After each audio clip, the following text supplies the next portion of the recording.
à tous, je suis Jean-Michel Torrenti du département matériaux et structures de l'IFSTAR et je suis en charge d'animer cette table ronde qui va parler donc des nouveaux matériaux, des techniques, des objets, des nouvelles pratiques pour la ville. Donc on a plusieurs témoins, on va dire grands témoins, mais évidemment ça ne va pas interdire que dans la salle vous ayez aussi des expériences à nous faire partager. Et donc ce qu'on a prévu, c'est que bien sûr les personnes qui sont là, que je vais présenter, vont témoigner de leur expérience sur ces sujets et qu'ensuite vous preniez la parole, posez des questions et interagissiez avec eux.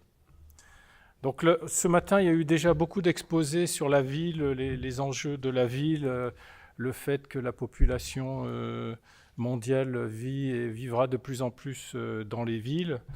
Les questions, on a vu dans certains pays, de pollution, d'exclusion, d'inégalité dans les villes, mais il y a aussi, bien sûr, toutes les préoccupations environnementales. Et toutes ces questions, en fait, elles peuvent s'adresser à différents niveaux. On verra dans les exemples, au niveau d'un bâtiment, déjà. Ça doit être quelque chose d'économe en énergie, en eau. On doit minimiser les impacts quand on va le construire. Ils doivent être robustes mécaniquement, confortables, etc. Ensuite, il y a l'échelle du quartier, où on doit maîtriser les ressources à l'échelle d'un quartier pendant sa vie, pendant sa construction et sa vie en service. Minimiser les déchets, avoir des circuits courts, etc. Produire l'énergie localement, par exemple. Et puis ensuite, il y a l'échelle de la ville, carrément, où on doit mettre en communication les quartiers, les occupants, en minimisant encore une fois les coûts et les impacts. Et là arrivent les questions de résilience et d'adaptation en cas de crise. Alors malheureusement, l'intervenant qui était plutôt spécialisé sur la résilience, il a eu un petit problème et il n'a pas pu venir. Donc l'objectif d'illustrer comment les matériaux, les techniques, les pratiques permettent de répondre aux enjeux que je viens d'énoncer. Les intervenants sont impliqués de manière diverse dans cette évolution et ils vont faire part de leur expérience. Donc les intervenants, on a Jean-François Caron qui est directeur de recherche au laboratoire Navier, qui est un laboratoire commun École des Ponts, CNRS et IFSTAR. Monsieur Gilliot qui est coordonnateur innovation au FCBA, donc je vais dire une bêtise, le Centre technique du bois et de l'ameublement, mais le F c'est de la forêt jusqu'au meuble. Monsieur Minieri qui est architecte et qui est responsable de la société UpFactor, qui vous expliquera, il fait de la valorisation immobilière, il vous expliquera comment.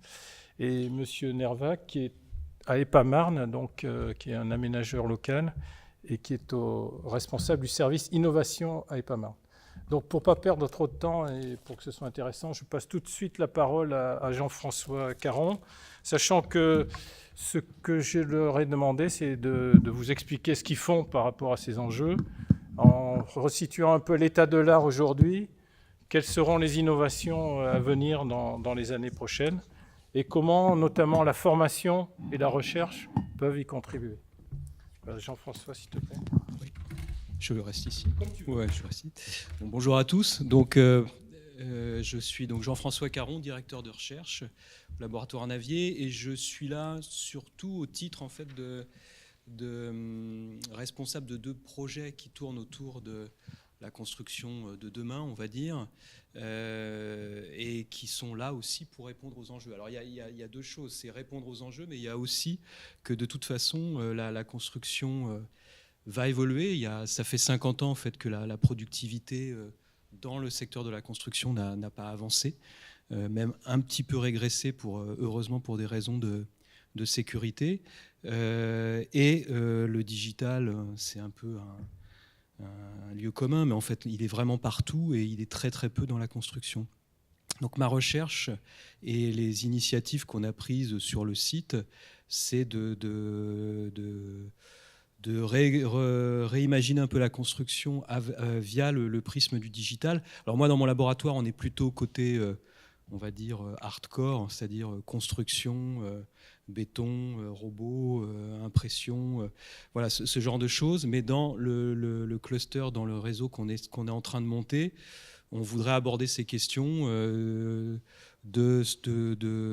en partant de ce que nous on fait jusqu'aux sciences humaines et sociales qui, elles, s'occupent de regarder comment le marché du travail, comment le chantier de demain va être impacté justement par l'apparition, même en termes d'emploi, en termes d'acceptabilité, comment le chantier de demain va être impacté par le digital. Donc il y a 2 gros projets sur le site Paris-Est.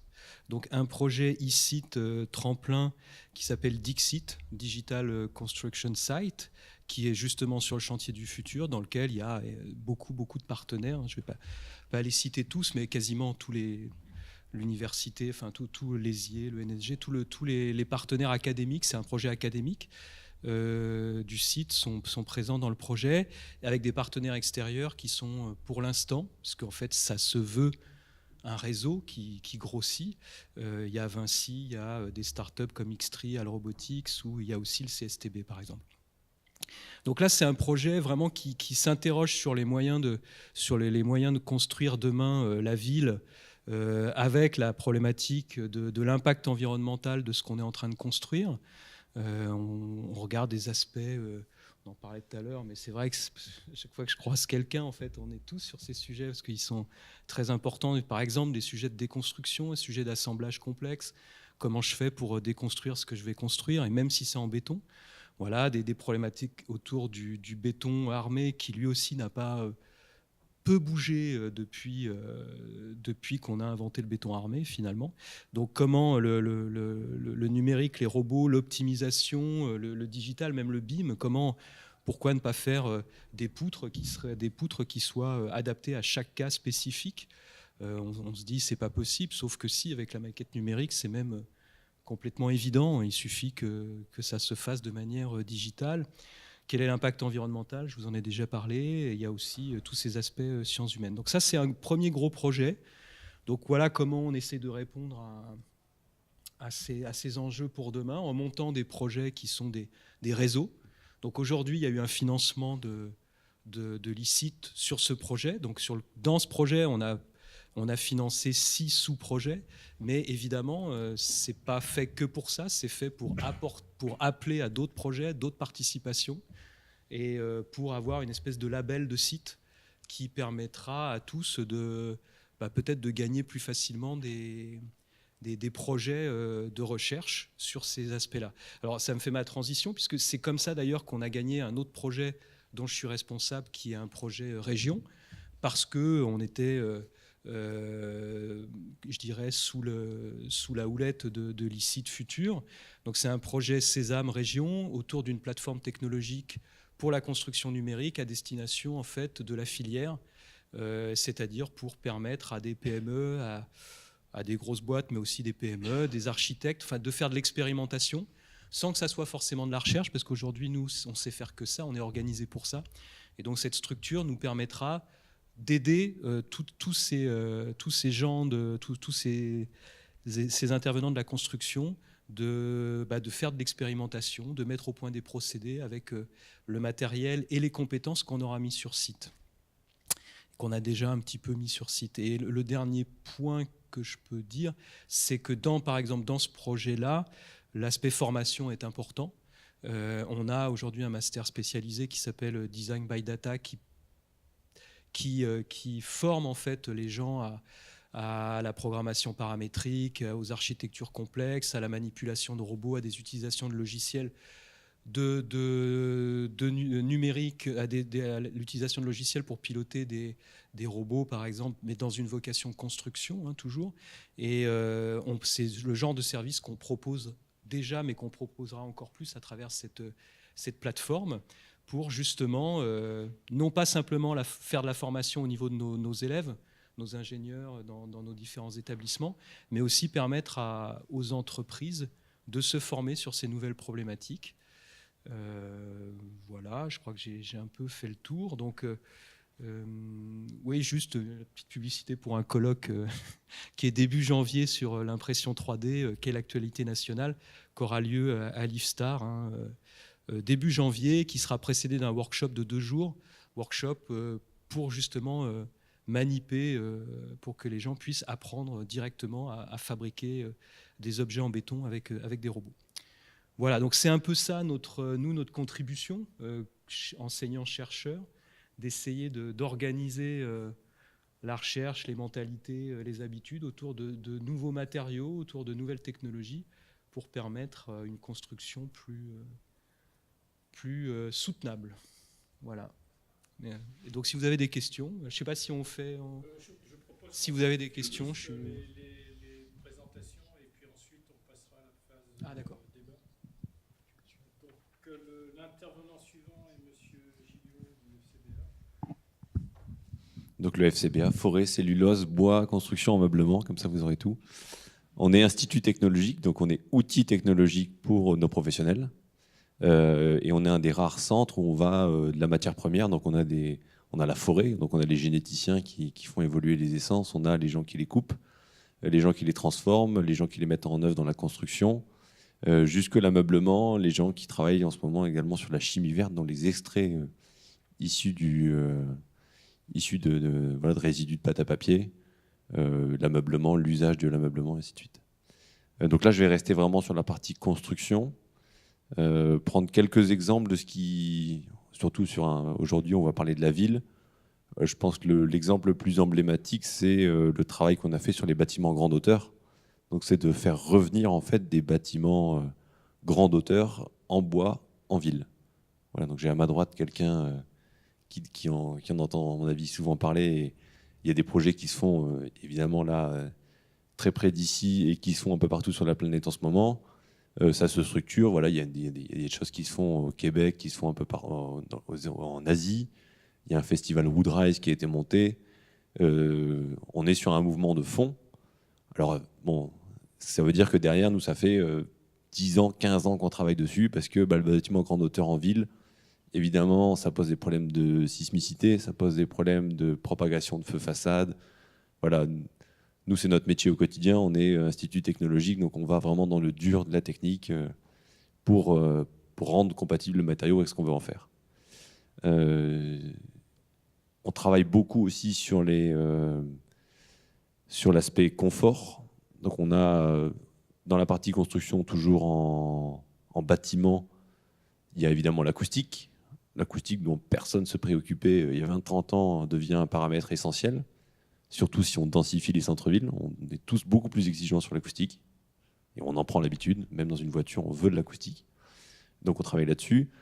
Associé aussi, maintenant, on travaille sur ce qu'on appelle les basses fréquences. Donc on veut aussi du confort ressenti, on ne veut pas que ça vibre, on ne veut pas que ça plie sous le pied. Donc c'est un nouveau champ, quasiment un nouveau champ scientifique, parce que c'est plus vraiment de l'acoustique, c'est plus franchement de la mécanique, c'est une interface entre les deux. Voilà. Donc c'est ce qu'on appelle les basses fréquences. Et donc il y a aussi un peu tout à faire là-dedans, à créer du savoir et aussi après, une fois qu'on a le savoir, à développer les solutions techniques pour qu'on se sente bien dans le bâtiment. Et on a vraiment après dans la partie perception, on a il y a des projets qui sont en train de se monter et on va travailler sur le confort perçu. Voilà. On le sait, on a suffisamment de ressenti. On sait qu'on se sent mieux dans un bâtiment où il y a du bois. Le stress, même, il y a des choses qui ont été faites dans les écoles. Le stress est moins fort quand on est dans une classe avec du bois que dans un bâtiment classique. Pour autant, on n'a pas la science qui va derrière. Donc là, on va démarrer aussi tout le ressourcement scientifique pour comprendre pourquoi on se sent mieux dans ce bâtiment où il y a du bois. On a des gens qui travaillent dans la partie ameublement sur l'analyse d'usage. Donc là, il y a eu des tests de fait et les gens travaillent en fait à récupérer auprès des gens qui utilisent le bâtiment comment ils l'utilisent, quels sont leurs besoins et à mettre en face du coup la conception de nouveaux produits. Voilà. Par rapport à la ville, c'est les 4-5 exemples que j'avais retirés. Est-ce que je peux me permettre une question avant de passer la parole? Parce que souvent, ce qu'on voit, c'est des approches très filières. Et pour des gens qui ne sont pas... Alors je comprends évidemment que les gens du bois, ils défendent le bois, que les gens du béton, ils défendent le béton. Mais objectivement, est-ce que c'est bien raisonnable de faire comme ça, quoi? Est-ce que c'est... Enfin, je ne comprends pas. Je comprends d'un point de vue chiffre d'affaires, d'un point de vue emploi du secteur, de la filière, je comprends. Mais du point de vue des utilisateurs, c'est un peu moins évident. Pourquoi un immeuble il devrait être tout en bois ou tout en béton ou tout en autre matériau, quoi? Effectivement, et on constate assez vite que si on fait tout bois, ça marche. Il y a des projets qui sont tout bois.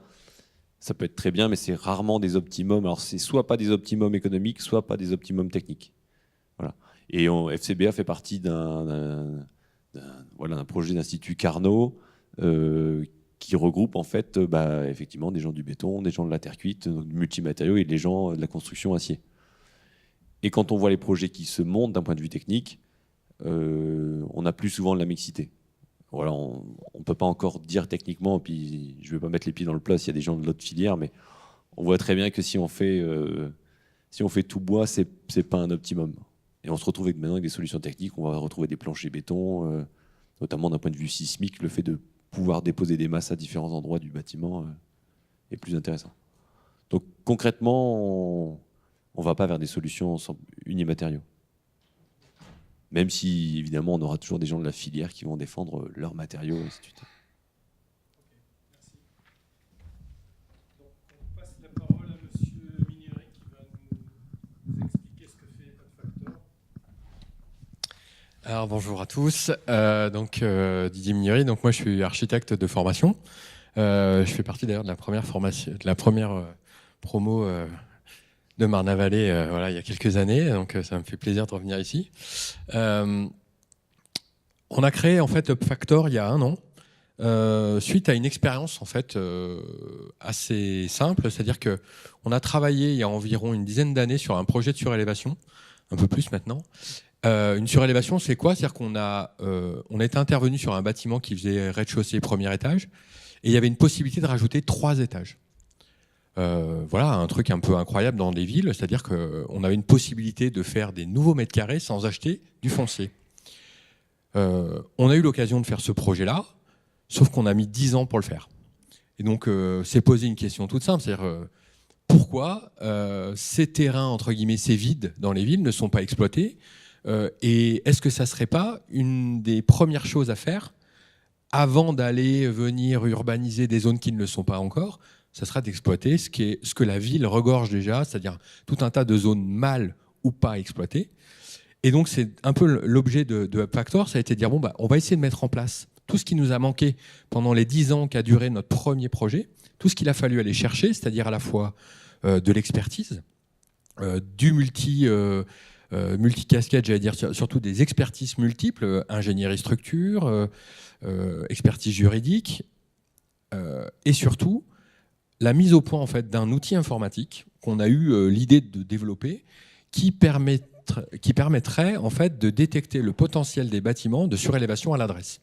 En fait, on s'est tout simplement dit pour essayer d'occuper et d'adresser ce marché, il faudrait qu'on puisse être capable de détecter très rapidement en appliquant les règles constructibles des plans locaux d'urbanisme. Je ne sais pas si tout le monde connaît ce qu'est un plan local d'urbanisme, c'est les règles de constructivité. Aux bâtiments existants et voir s'il n'existe pas des restes à construire sur certaines adresses. Donc on a réussi à développer cet outil et en 1 an, on a réussi à, par exemple, simplement à faire 850 analyses de patrimoine grâce à cet outil. Et aujourd'hui, on est, on va dire, dans une démarche très intéressante où on est en capacité en fait de massifier ces projets, d'en faire plein, avec l'objectif d'optimiser et de valoriser les bâtis existants, avec 2 objectifs qui sont bien sûr la valorisation immobilière, c'est-à-dire faire des nouveaux mètres carrés pour créer de nouveaux chiffres d'affaires, mais surtout pour essayer, notamment dans des cas très précis comme les copropriétés ou les bailleurs sociaux, d'accélérer la transition énergétique et la rénovation énergétique du bâti ancien. En fait, le mécanisme est assez simple, c'est-à-dire ce qu'on propose aux gens, c'est qu'on leur développe des projets qui génèrent de nouveaux mètres carrés. Avec le gain développé par ces nouveaux mètres carrés, ils réinvestissent un morceau de ce gain dans la rénovation énergétique de l'existant. Grâce à ce sujet, aujourd'hui, on a adressé 3 grands marchés. que sont les bailleurs sociaux. Le premier test qu'on a fait, c'est pour CDC Habitat, leur filiale à Paris et Fidis. Ils nous ont confié 182 immeubles, 182 adresses, pour nous dire, voilà, trouvez-nous le potentiel. Nous, il nous a fallu environ 3 heures à faire tourner le logiciel et à dire, voilà, il y a 28 immeubles surélvables immédiatement. Et sur ces 28 immeubles surélvables immédiatement, on a ensuite établi et mis en place des études qui nous ont permis de déterminer notamment 6 opérations prioritaires qui représentent 11 500 mètres carrés de surface nouvelle dans Paris Intramuros. Donc c'est quelque chose en fait qui est sous nos yeux, mais dont on n'avait pas jusqu'à présent les moyens en tous les cas d'adresser. Ça c'est le premier marché. Donc aujourd'hui on était via Cap Digital et Impulse Partner au salon HLM, au congrès HLM à Marseille, voilà, pour présenter en fait cette première démarche. Et forcément les bailleurs sociaux sont extrêmement intéressés. Construire de nouveaux logements sociaux sans acheter de foncier. C'est quand même c'est environ 20% d'économie immédiatement sur le prix de revient du logement social. L'autre grand marché, c'est bien sûr les copropriétés. Les copropriétés aujourd'hui font face à des demandes et des problématiques très importantes, notamment liées à des travaux de rénovation énergétique. Et bon, j'imagine que si vous êtes copropriétaire, vous avez déjà été confronté au financement de travaux, une vraie complexité, une vraie problématique. Et bien là, on leur offre, via l'analyse de leur toit et de leur reste à construire, d'envisager de monter un projet de façon à partager les gains potentiels plutôt que de partager que les coûts. Aujourd'hui, copropriétaire, c'est que partager des coûts. Ben nous, on leur dit, non, peut-être que vous avez un potentiel pour partager des gains et financer et être acteur de la rénovation énergétique de votre immeuble. Voilà. Donc ça, c'est un sujet très intéressant. Et nous, notre outil informatique scanne les patrimoines des syndics de copropriété. On détecte ainsi tous les potentiels sur les différents immeubles. Et ensuite, on va voir les copropriétaires en leur disant, vous avez un potentiel, on est capable de vous aider à le détecter et à le mettre en œuvre. Donc là, c'est vrai que nous, alors bien sûr, ensuite, il y a les foncières. Les grandes foncières des compagnies d'assurance ont fait le même travail. On analyse leur patrimoine et on leur détecte des potentiels qui leur permettent de faire de la valorisation immobilière, bien sûr, tout de suite, de l'augmentation de chiffre d'affaires. Voilà, donc c'est vraiment un cercle assez vertueux avec, bien sûr, l'intégration de travaux. Après, effectivement, on va en parler peut-être un peu, mais on est aussi sur un territoire comme Marne-la-Vallée, où il y a une grande étendue. Notre outil, il est aussi en capacité d'analyser des territoires et d'envisager peut-être des stratégies à l'échelle d'un territoire en disant, tiens, on a peut-être la possibilité de faire à cet endroit-là, d'agir sur une stratégie de densification avec un travail sur la surélévation de copropriétés et les intégrer finalement à un projet plus grand, plus large, qui est une rénovation, par exemple, énergétique d'un territoire. Et c'est quelque chose qui peut être vraiment intéressant à mener. Voilà, nous, on est plutôt, on va dire, dans cette table ronde sur le côté nouvelles pratiques et comment la data, notamment, et comment l'intégration de cet outil informatique a révolutionné quelque part notre métier d'architecte, à la fois dans sa perception des possibles, c'est-à-dire tout de suite ouvrir de nouveaux champs, adresser de nouveaux marchés. Et on entend bien avec avec les propositions liées aux nouveaux matériaux, mais aussi aux nouvelles pratiques. On parlait tout à l'heure des filières professionnelles. UpFactor est associé, donc lié à un partenariat avec MECD, donc qui est le regroupement des filières professionnelles, c'est-à-dire la FCBA, bien sûr, le CTCIM, le CERIB, le CTNMC pour les matériaux naturels, avec l'idée de dire, tiens, la surélévation est un outil de développement de nouvelles pratiques, de nouveaux usages matériaux, qui pourrait permettre de massifier la rénovation, la déconstruction, enfin tout un tas de choses. C'est un territoire surtout c'est une pratique qui est expérimentée par des entreprises locales, c'est-à-dire par des entreprises qui font le quotidien de la construction. Et ça, c'est intéressant aussi parce que ça intègre, on va dire, toute une démarche de recherche et développement sur un territoire, ça l'ancre dans des pratiques professionnelles. Et ça, c'est extrêmement intéressant et je trouve que en tous les cas, notre position, elle est vraiment là-dedans, en mettant quelque part, en trouvant des applications directes à toutes ces recherches qui sont menées par les différents centres techniques. Voilà en quelques mots l'expérience d'UpFactor. C'est une démarche très transversale, en fait, qui allie plein de compétences avec une envie de rentrer dans un cercle vertueux. C'est-à-dire une envie vraiment de dire il faut trouver des nouveaux moyens de financement, des nouvelles pratiques pour accélérer tout ce travail sur la rénovation énergétique. Et l'exploitation des toits peut être une première, en tout cas une façon de faire intéressante. Voilà.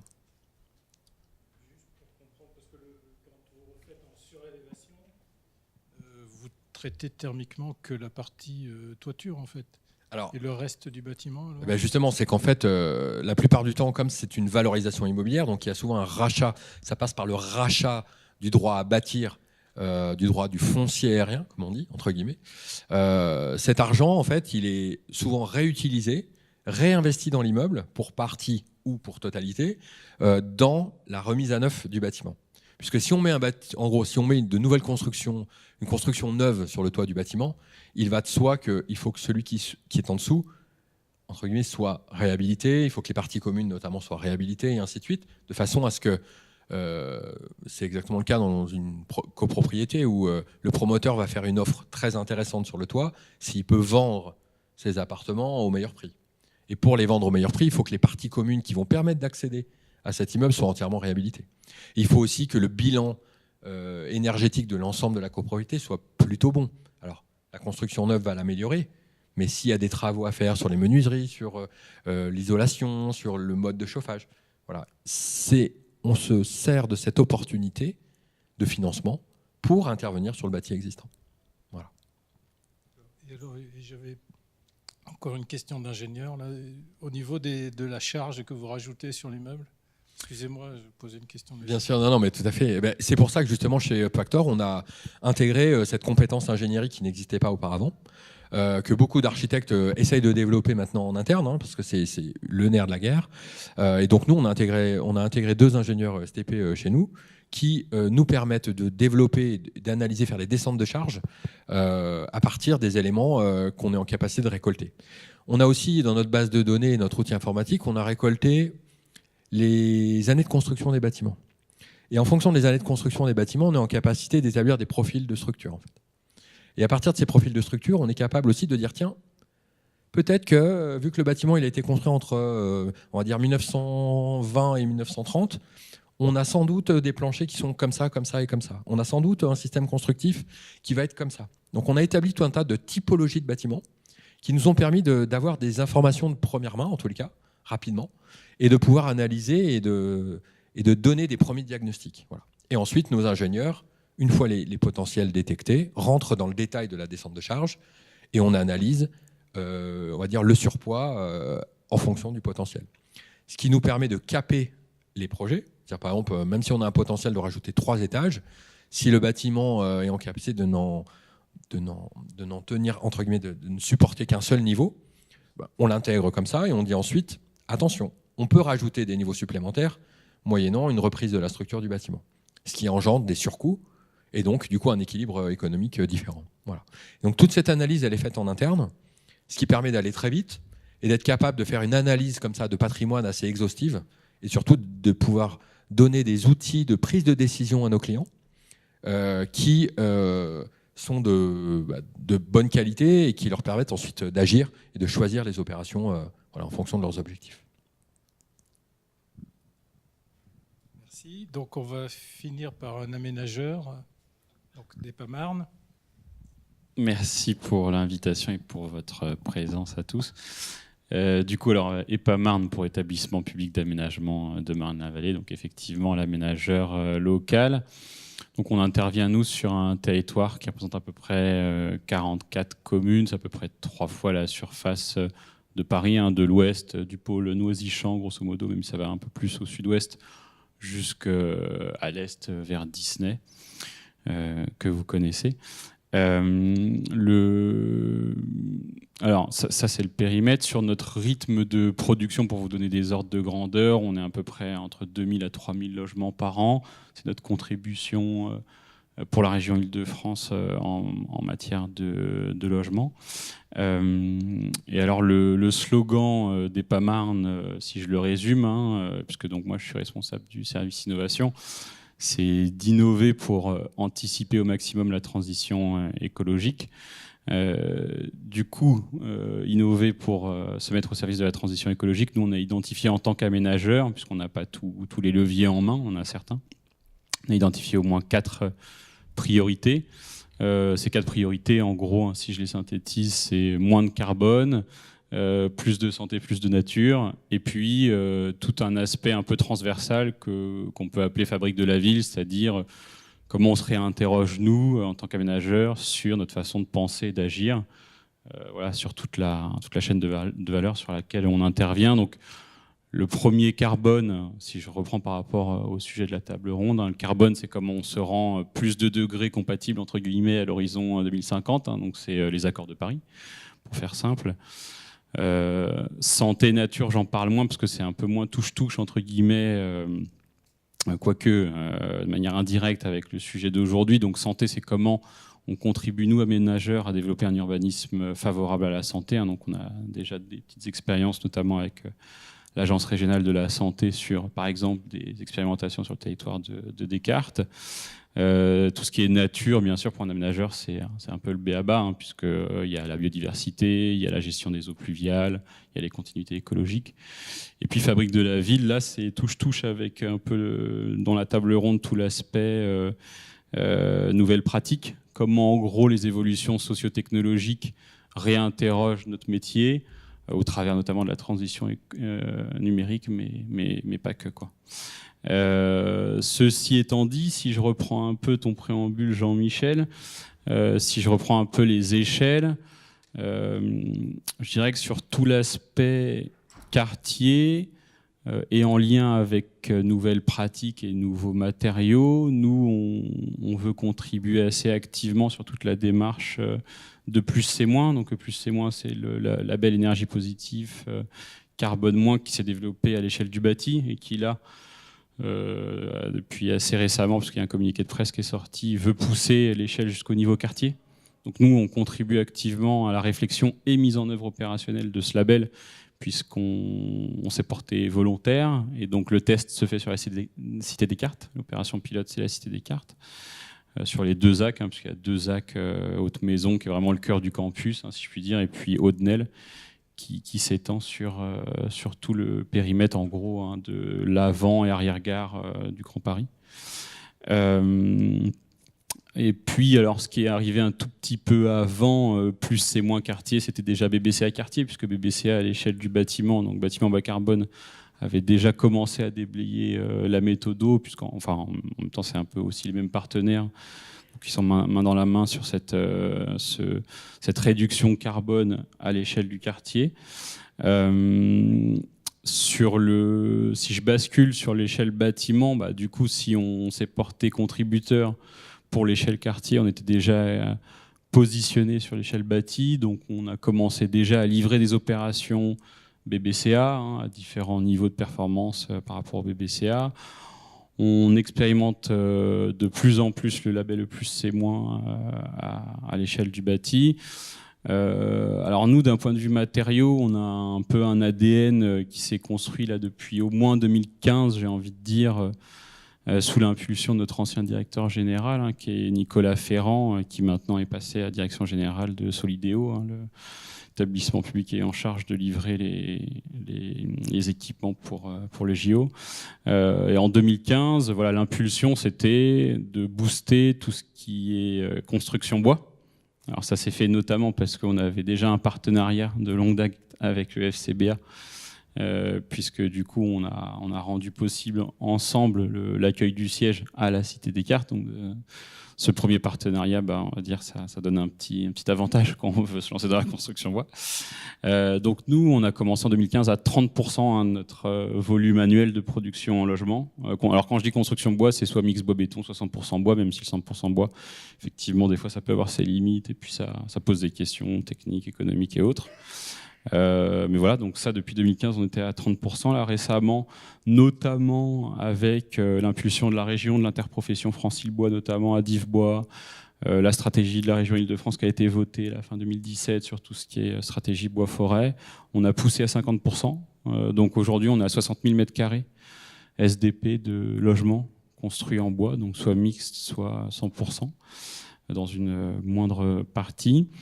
Donc là, depuis 2015, on commence à avoir déjà un petit retour d'expérience sur la construction bois. Alors il y a bien sûr le R+11 qui est un projet qui va émerger à la Cité des Cartes avec Adimar Bonis, qui est donc juste à côté, qui est un peu particulier parce qu'à la fois il est sur une hauteur assez importante et puis en plus il porte un ATEX, une appréciation technique d'expérimentation sur un plancher bois-béton. Ça c'est l'aspect bois. L'aspect biosourcé, alors nous comme bien sûr on essaye d'agir sur tout ce qui est réduction de notre empreinte carbone, on agit sur différents écomatériaux. Alors on en expérimente plusieurs, à minima la terre crue, puisque en tant qu'aménageur de la terre, on en a partout. Donc les déblais remblais, c'est un peu notre pain quotidien. Donc on réfléchit à une opération pilote là en bois terre crue justement pour voir qu'est-ce que peut s'apporter le bois par rapport à la terre crue, parce qu'ils n'ont pas exactement les mêmes propriétés. On a pas mal réfléchi avec un acteur local qui est l'industriel Alkern, qui est plutôt sur un cœur de métier de béton à la base, sur tout ce qui est revêtement de sol et autres, mais qui s'intéresse beaucoup aux écomatériaux à base en valorisant du bois de palette recyclé par exemple. Donc on travaille ensemble sur une opération qui permettrait de substituer le gravier dans un parpaing classique par du bois de palette recyclé, voilà, et donc de faire une opération en parpaing, donc il s'appelle ça le produit nature bloc bois. On a une réflexion, mais là c'est plutôt en devenir, sur tout ce qui est valorisation du miscanthus. Alors c'est cette plante, cette graminée là, qui fait 2-3 mètres et qui a une fibre un petit peu dure à l'extérieur et un petit peu plus tendre à l'intérieur, et qui pourrait substituer le gravier dans certains parpaings. On n'a pas encore réussi à le traduire opérationnellement, mais ça nous intéresse, puisque tout ce qui nous intéresse autour des écomatériaux, c'est surtout les filières locales, comment on fait en local. Donc je citais la terre crue, on veut pousser la terre crue parce qu'on a beaucoup de terre, et parce qu'on a aussi des partenariats avec des industriels locaux, donc on ne va pas s'amuser à aller chercher la terre au fin fond de la France ou de l'Europe et de la faire transformer. Voilà, c'est vraiment pour essayer un niveau local. Le miscanthus, c'est pareil, l'intercommunalité de Marne-et-Gondoire s'y intéresse beaucoup, donc c'est aussi en lien avec sa démarche auprès des agriculteurs, leur intérêt pour cette plante-là, que ça nous intéresse, nous, de le pousser en tant qu'aménageurs. On a aussi, là c'est un peu moins innovant, mais toute la démarche sur le béton de chanvre. Donc on a travaillé pas mal avec Planète Chanvre là, au niveau du département, les architectes, les BE, les industriels qui agissent dans cette filière-là. On se pose la question de la paille et aussi de l'association avec le bois, pareil, parce qu'on se dit qu'on est sur un territoire où il y a quand même une histoire et un potentiel agricole sur le blé, et que pourquoi pas faire de la paille quand on a cet avantage-là territoire. Voilà, ça c'est un peu le scope, peut-être j'en oublie, c'est pas exhaustif, mais le scope d'écomatériaux qu'on veut pousser, toujours dans cette dynamique d'éco-construction, voilà, réduction de l'empreinte carbone des bâtiments. Le bois, on y réfléchit au niveau du bâtiment, mais on essaye aussi de vouloir l'intégrer de plus en plus dans l'espace public. Donc on réfléchit notamment sur des ouvrages d'art qui enjambent des voies ferrées, ou sur du mobilier, enfin voilà, pour essayer d'intégrer le bois, et aussi dans les logements. Là, si je reviens à l'échelle bâtiment, mais surtout le volet ameublement, parce que forcément ça touche l'aspect santé, confort, bien-être. Et puis un peu sur, si je bascule là du coup sur la dernière partie, tout ce qui est nouvelles pratiques. Alors nous, il y a au moins deux façons d'attraper ce sujet. En tant qu'aménageur, on a poussé depuis 2015-2016 pas mal l'utilisation du BIM. Alors en constatant, comme d'autres acteurs, que toute la chaîne de valeur n'y est pas encore, mais on y travaille. Voilà, on a un partenariat notamment avec le CSTB là-dessus. Et on veut passer à l'échelle, pareil, comme on est aménageur, nous passer à l'échelle du quartier. Donc tout ce qu'on appelle la démarche CIM. Donc ça, on est en train d'expérimenter, notamment sur la Cité des Cartes, mais sur d'autres territoires. Comment on fait une maquette numérique du quartier, sachant que pour un aménageur, les usages primaires et besoins primaires d'une maquette numérique, c'est de la communication, de la concertation et de la conduite du projet. Si je veux afficher un plan guide sur une maquette numérique, c'est tout bête, mais c'est intéressant. Et les prochains sujets, c'est des sujets de simulation, des sujets de chantier, des sujets d'instruction de permis de construire qui sont là plutôt en devenir. Et puis sur l'aspect nouvelles pratiques, je range là-dedans tout ce qui est instrumentation. Hein, donc là, c'est lié à, chez nous, là, à Descartes, on a Sense City, par exemple. Donc c'est en gros quid des capteurs au service de la ville durable, autant dans l'espace public que dans le bâtiment, sur tout ce qui est qualité de l'air, mais pas que, sur tout un tas de paramètres. Et ça, on y réfléchit là, avec les acteurs de la Cité Descartes sur comment on essaye d'avancer sur ce sujet-là.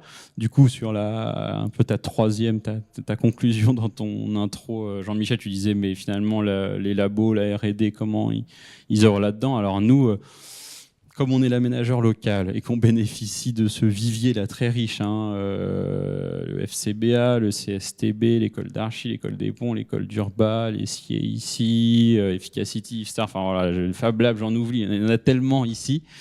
Donc on essaye effectivement au mieux de rapprocher l'opérationnel des labos, de toute la dimension R&D, parce que c'est vrai que dans des démarches innovantes, parfois, il n'y a pas toujours cette représentation de la R&D du monde académique et professionnel, qui quand même pour nous, aménageurs, donc si on est sur un bâtiment prescripteur et si on est sur l'espace public maître d'ouvrage, nous donne des garanties, quoi.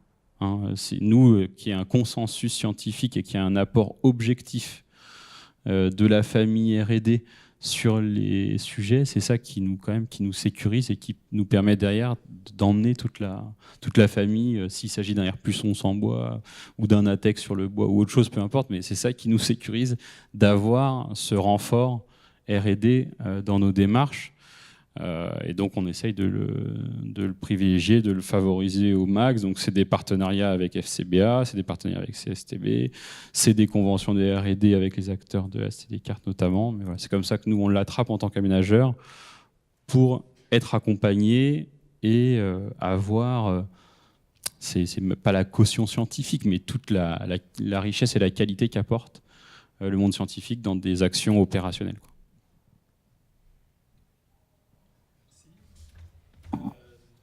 Moi, je retiens que la R&D est sécurisante. C'est pas toujours qu'on a ce retour-là, quand même. Je vais maintenant, sauf s'il y a quelqu'un qui veut rajouter quelque chose au vu de tout ce qu'on a dit.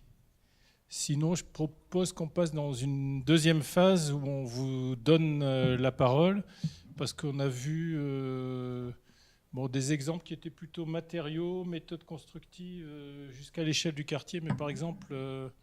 malheureusement, comme j'expliquais, la personne qui pouvait témoigner un peu plus sur la ville n'a pas pu venir. Donc je ne sais pas s'il y a des gens dans l'auditoire qui veulent témoigner, intervenir, poser des questions, interagir avec ceux qui ont présenté. Donc là, il faut qu'il y en ait un qui se jette à l'eau. Une. Qui est-ce qui veut bien démarrer ?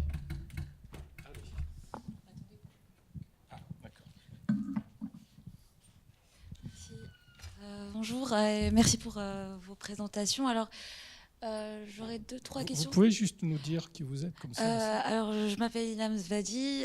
J'ai fait une partie de mes études à l'école des Ponts. Et je n'appartiens à aucune société aujourd'hui. Et je travaille, je suis ingénieur civil. D'où ma question. Pour les matériaux, je sais que l'IFSTAR travaille avec du BFUP. Alors moi, je voulais juste savoir, poser la question aux aménageurs, en tout cas à ceux qui construisent des projets sur le territoire, quelle est en fait la réalité du BFUP ici, à la Cité Descartes, en tout cas par ici. Aussi, on parlait, je trouvais ça intéressant la remarque que vous avez faite sur le manque de communication, que les filières matériaux ne communiquaient pas. Est-ce qu'aujourd'hui, les matériaux composites, c'est aussi quelque chose, des pistes que vous explorez pour les futurs projets? Voilà, mais mes questions sont... Alors, il y a plusieurs aspects. Sur les composites, Jean-François y répondra après. parce qu'il fait ça aussi. Et peut-être la question de BFUP qui était quand même très pointue et qui s'adressait aux aménageurs, moi j'ai compris. Alors, Le BFUP, c'est le béton fibré ultra performant. Waouh. C'est le béton de Ricciotti sur le Mucem, ouais, c'est ça? C'est ça. Bonne question. Alors c'est vrai qu'en plus, je viens de me rendre compte, Jean-Michel, que j'ai même pas parlé de notre sujet Mais alors je sais pas si j'ai un exemple sur le territoire de béton fibré. Je pense que Pas sûr. À l'IFSTAR, on l'aurait su, donc à mon avis, il ne doit pas y en avoir. Hein, mais bon. Il y a quelques démonstrateurs sur le campus, Oui, l'école des ponts, mais qui traînent, mais ils ne sont pas habités. Donc voilà, j'ai pas d'exemple de retour d'expérience sur un cas pratique. Alors après, c'est vrai que j'ai beaucoup parlé du bois et des biosourcés. Ça veut pas dire qu'on s'intéresse pas au béton, puisqu'effectivement on a une réflexion ensemble avec l'IFSTAR sur tout ce qui est là plutôt béton recarbonaté. Voilà. Donc c'est, enfin encore une fois, voilà, c'est l'indicateur carbone qui revient, hein, le plus de degrés compatible à 2050, qui revient et qui. Alors là-dessus sur le béton recarbonaté, c'est pas le début de la question, mais nous on s'y intéresse. On essaye de voir comment un aménageur il se saisit de ce sujet-là, notamment sur l'infrastructure, dans tout ce qui est peut-être bordure de voirie et autres. Dans le bâtiment, on ne sait pas trop au niveau du matériau. Recyclé, mais alors c'est vrai que par rapport nous aux questions de matériaux sur le bâtiment, on n'est pas maître d'ouvrage, on est prescripteur. Donc la limite dans la prescription, enfin il y a une limite à la prescription quoi. Autant sur le bois, maintenant on peut aller assez loin parce que on a bénéficié d'un partenariat avec le FCBA qui nous a permis de calibrer un peu notre. Je dis n'importe quoi sur le bois français par exemple. Hein. Au début, on mettait 75% de bois français. Bah, on se rend compte que c'est pas toujours facile, même si on essaye. C'est ce qui nous intéresse nous de pousser. Mais donc du coup, on va pas jusqu'à ce niveau de détail sur un type de matériaux type le béton fibré, parce que même pour le bois par exemple, je dis pas merci de privilégier la MOB ou le lamellé-collé ou le CLT. Voilà, je vais pas jusque là, j'indique des invariants sur la ressource nationale, voire locale quand on peut. Mais voilà, donc ça on va pas jusqu'à ce niveau de détail. C'est pareil quand on a un ATEX sur une opération. C'est pas nous qui demandons la TEX. on a des invariants en tant qu'aménageur, et si le maître d'ouvrage, pour X raisons, est intéressé par une innovation, alors on l'accompagne, on fait aussi l'intermédiaire, par exemple, avec le CSTB, puisque on est en partenariat sur pas mal de sujets. Mais voilà, donc on pousse pas la prescription jusqu'à des matériaux très spécifiques. Malgré l'intérêt qu'on peut avoir pour certains, si je dis n'importe quoi sur la construction bois, la MOB c'est le plus simple. Malgré le fait que ce soit le plus simple et que ça puisse faire appel à de la ressource française, on ne va pas jusqu'à prescrire ça par exemple dans des opérations. En complément juste, effectivement, dans le partenariat qu'on a avec MECD, nous on essaie de trouver justement des applicatifs à toutes ces expériences de la R&D. Et notamment là, on est en train d'essayer de participer à un PIA pour essayer, via un scan de patrimoine par exemple d'un acteur, un bailleur social, et lui proposer d'exploiter ces différents potentiels de surélévation en fonction des typologies de bâtiments et d'appliquer du coup différents types de matériaux et de dispositifs constructifs qui permettraient d'adresser finalement la surélévation de manière très pragmatique et opérationnelle. Là, on est en train de réfléchir sur par exemple, un travail où on a l'opportunité de faire à la fois du bois, de l'acier, même du panneau béton préfa. Donc, on est sur des logiques vraiment qui doivent s'adapter on va dire, aux typologies de bâtis existants. Et du coup, on interroge en fait les recherches via les centres techniques du bâtiment en disant bah, tiens, là, on a telle typologie, il faudrait qu'on porte plutôt comme ça, de telle façon, il faudrait qu'on ait plutôt telle performance. Comment ? Est-ce qu'il existe déjà quelque chose ? Est-ce qu'il y a déjà un projet de recherche ou quelque chose qui est en place qui pourrait permettre de répondre à ce besoin ? Nous, par exemple, notre sujet, nous, c'est le poids. Voilà. Alors, l'objectif, c'est comment on fait la grande portée, comment on arrive à résoudre les différentes problématiques de structure en ayant le minimum de poids. On connaît une expérience que j'ai découvert il n'y a pas très longtemps. C'est Bouygues Bâtiment qui fait qui fait plusieurs tours à Singapour avec des modules 3D en béton armé. Extrêmement intéressant. Alors, c'est le béton fibré qui m'y fait penser, mais ils sont sur des parois de béton qui font 8 cm d'épaisseur. Mais comme c'est un module 3D, ils arrivent à faire travailler l'ensemble de la boîte, on va dire comme un élément un peu indéformable, et ils arrivent à monter ça sur 30 étages. Alors, je sais qu'il y a des expériences en ce moment au CERIB ceux qui sont en train de travailler là-dessus, sur tous ces sujets, dire comment on importe un système comme ça, comment on le met, on l'intègre, on va dire, à nos systèmes, à nos référentiels. Ça aussi, ça c'est un autre sujet peut-être que vous allez évoquer, mais nous, on peut trouver des applications, mais derrière, il faut effectivement trouver les référentiels qui nous permettent de les mettre en œuvre en toute sécurité avec les niveaux de normes et ainsi de suite qui sont...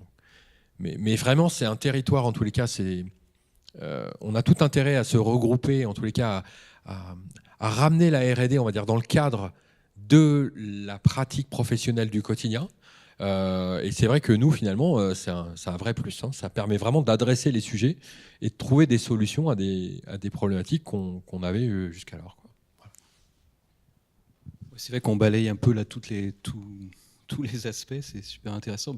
Juste sur les composites, en fait, le problème un peu en France, c'est qu'il n'y a pas d'Eurocode composite. Donc, je participe à un working group pour justement qu'il y ait un Eurocode composite. Aujourd'hui, en France, c'est un peu compliqué de construire en composite, mais c'est une très bonne transition pour rebondir sur... bon, il se fait quand même quelque chose, mais pas sur EPA-Marne, en tout cas, enfin pas sur Marne-la-Vallée.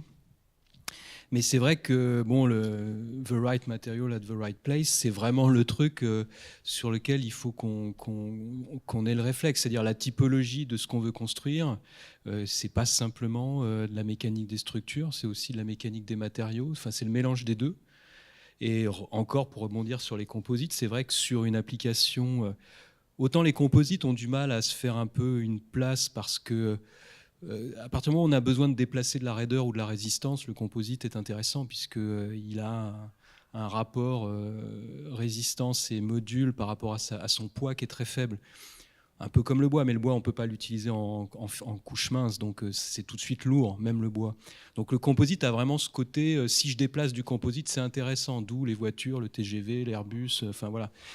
Pour la construction, ils se cherchent un peu. Alors, il y a des applications beaucoup dans les passerelles, dans les ponts, surtout à l'étranger, pour le renforcement d'ouvrages d'art en béton.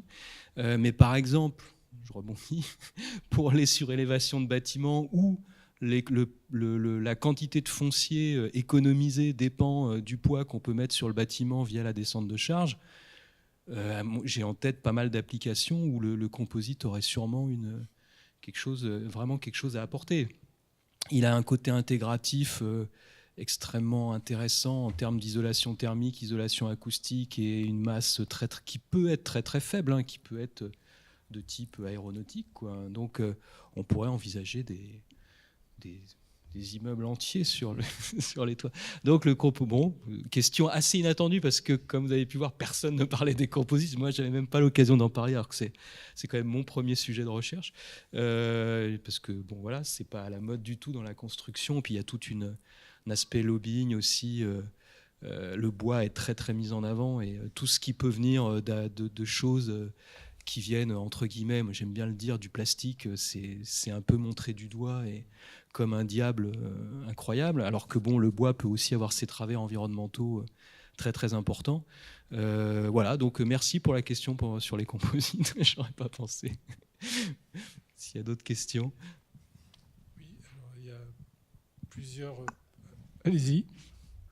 Oui. Elric Planchet, chargé de mission environnement à l'agglomération Paris-Vallée de la Marne. J'avais deux questions. Une question pour la surélévation. Est-ce que dans le logiciel que vous avez, vous pouvez aussi, par rapport aux toitures végétales, regarder si c'est quelque chose qui peut être ajouté? Puisqu'on sait tous les effets positifs qu'ont les toitures végétales, notamment sur la biodiversité, îlot de fraîcheur. On peut aussi faire de l'agriculture sur le toit. Donc, est-ce que c'est quelque chose qu'on peut regarder dans vos calculs? Et la deuxième question, c'était pour le laboratoire qui fait de l'impression 3D. Justement, est-ce qu'on peut aussi faire de l'impression 3D multimatériaux? Par exemple, bois, béton. Est-ce qu'on pourrait imaginer aussi de l'impression 3D avec de la terre? Je ne sais pas si c'est des choses qui sont avec les matériaux qui sont recherchés justement du côté des Pamarnes en fait. Ok, bon. Alors, pour la surélévation, effectivement, en fait, dans notre outil, nous, ce qui nous intéresse, c'est de détecter les potentiels résultants, donc à la fois donc les restes à construire, bien sûr, mais on a pour habitude de dire, ok, on peut construire très bien, donc qu'est-ce qu'on peut faire d'autre? Si on peut appliquer des règles immédiatement, donc on génère du logement, on génère de l'activité, mais si on ne peut pas, est-ce qu'on peut exploiter la toiture? Et on peut l'exploiter de deux façons. Un, bien sûr, la végétalisation. Si c'est une surface importante, on détecte ça et on met ça en réseau avec des gens qui font notamment de l'agriculture urbaine. Donc on met en relation via notre réseau de partenaires où on dit bah tiens, on a détecté telle et telle surface, on peut pas construire, mais c'est une belle surface, il y a 1500 mètres carrés, tu pourrais peut-être faire quelque chose. L'autre sujet sur lequel je rebondis, c'est qu'on peut aussi faire de la production d'énergie. Et grâce à ça, notamment, nous, on travaille avec d'autres startups qui travaillent notamment sur ce sujet, par exemple, notamment de potentiel solaire des toitures. On travaille, nous, dans la démarche d'autoconsommation d'énergie. Encore une fois, je suis très proche du sujet sur copropriété et comment la copropriété peut financer ses propres dépenses. Cette stratégie d'autoconsommation d'énergie, elle passe par l'installation de systèmes, notamment en toiture. Dire comment, nous, on peut générer l'énergie dont on a besoin pour tous les jours. Et voilà, c'est quelque chose qui est assez nouveau, hein, donc c'est autorisé que depuis une petite année. Les choses sont en train de se mettre en place. Et c'est des vraies stratégies. En tous les cas, notre outil permet de détecter ces surfaces et de dire, bon, bah voilà, on a plusieurs possibilités de faire, on a plusieurs possibilités d'exploitation, voilà, de la construction jusqu'à l'exploitation énergétique. Alors, pour répondre déjà sur cette première question de la végétalisation, il y a une start-up là, qui expose en fait, qui s'appelle Urban Canopy, qui propose justement un peu cette approche de coloniser des dents creuses ou des espaces pour lesquels on ne peut pas faire grand-chose pour de la végétalisation et de la biodiversité. Alors il se trouve que c'est aussi en matériaux composites parce que en fait, matériaux composites dans ce cadre-là a pas mal d'intérêt puisqu'il ne demande pas d'entretien, il ne demande pas de maintenance, il est quasiment indestructible, il est ce qu'on lui reproche, c'est-à-dire plastique, et donc avec une durabilité extrêmement intéressante. Donc ça, il y a des choses qui existent et je pense qu'il d'ailleurs pourra être mixé, les deux startups devraient peut-être communiquer. Sur l'impression, on peut imprimer n'importe quel type de matériau, en fait. C'est déjà ce qui se passe aujourd'hui. Il y a des gens qui impriment de la terre, de l'argile, des géopolymères, des bétons, différents et variés. Le problème de l'impression 3D aujourd'hui pour la construction, c'est qu'il n'intègre pas son système de renforcement, donc il passe absolument aucun des Eurocodes, sauf l'Eurocode maçonnerie, maçonnerie chaînée, qui nécessite en fait une structure qui va être remplie par l'impression, par le béton non renforcé, comme des briques en fait. Donc voilà, donc là il y a des sujets de recherche là-dessus à vraiment faire avancer. Et puis peut-être aussi faire attention, par exemple si on veut construire en terre, c'est pareil, aujourd'hui le matériau terre n'a pas les capacités de reprendre les charges que l'on voudrait pour la construction. Et donc il y a par exemple des sujets de recherche qui rajoutent un peu de ciment à l'intérieur pour le renforcer et qui disent effectivement qu'il n'y a pas beaucoup de ciment. Mais attention encore une fois à toutes ces discussions en termes d'analyse de cycle de vie. Il faut vraiment faire les études complètes parce qu'on se rend compte finalement la quantité de ciment est très très proche, voire supérieure à la quantité de ciment qu'il peut y avoir dans un parpaing. Le parpaing est un objet extrêmement optimisé depuis des décennies, d'une efficacité redoutable. Et donc, il faut faire très attention. Voilà. Donc, on peut imprimer beaucoup de choses, tout ce qu'on veut. Il faut juste avoir une approche globale et analyse de cycle de vie complète pour voir qu'est-ce qui est effectivement sustainable. Est-ce que c'est le bois? Mais ce n'est pas le bois, c'est le bois dans un certain type d'application, géré de manière rationnelle. Voilà. Ce n'est pas le béton non plus. Ça peut être le béton, ça peut être les composites, pourquoi pas, qui sont très très optimaux en termes de quantité et de matériaux. Et ça peut être la terre, mais c'est peut-être un peu plus compliqué. Juste une remarque sur la paille, ça c'est un sujet la construction paille, on est partant. Si vous avez Parce que ça fait longtemps qu'on essaie de promouvoir la construction paille enduit, et on n'a pour l'instant pas réussi vraiment à intéresser un peu le end user, quoi. On s'arrête un peu à l'éco-construction et on n'arrive pas à aller plus loin. Bon, c'était un petit aparté. Je ne sais pas si Anne, tu veux commenter la remarque sur la terre avec du ciment et la CV, parce que je pense que tu as réfléchi là-dessus. Merci. Ce matin, il y avait un projet qui était présenté justement sur la construction en terre crue, un projet de projet national, avec un parti pris qui est quand même de rentrer dans l'approche économie circulaire et d'éviter un maximum d'intrants, donc notamment d'éviter l'ajout de ciment. Et c'est un intérêt environnemental. C'est vrai que moi j'ai vu des choses en terre crue, mais c'est plus de la terre, hein, c'est un autre béton, moins bon que le béton, avec plus de ciment. Donc c'est plus, l'intérêt est totalement perdu dans ces cas-là. Donc, mais il y a beaucoup à faire. Il y a quand même des bâtiments traditionnels qui ont été construits sans ciment et qui sont encore debout.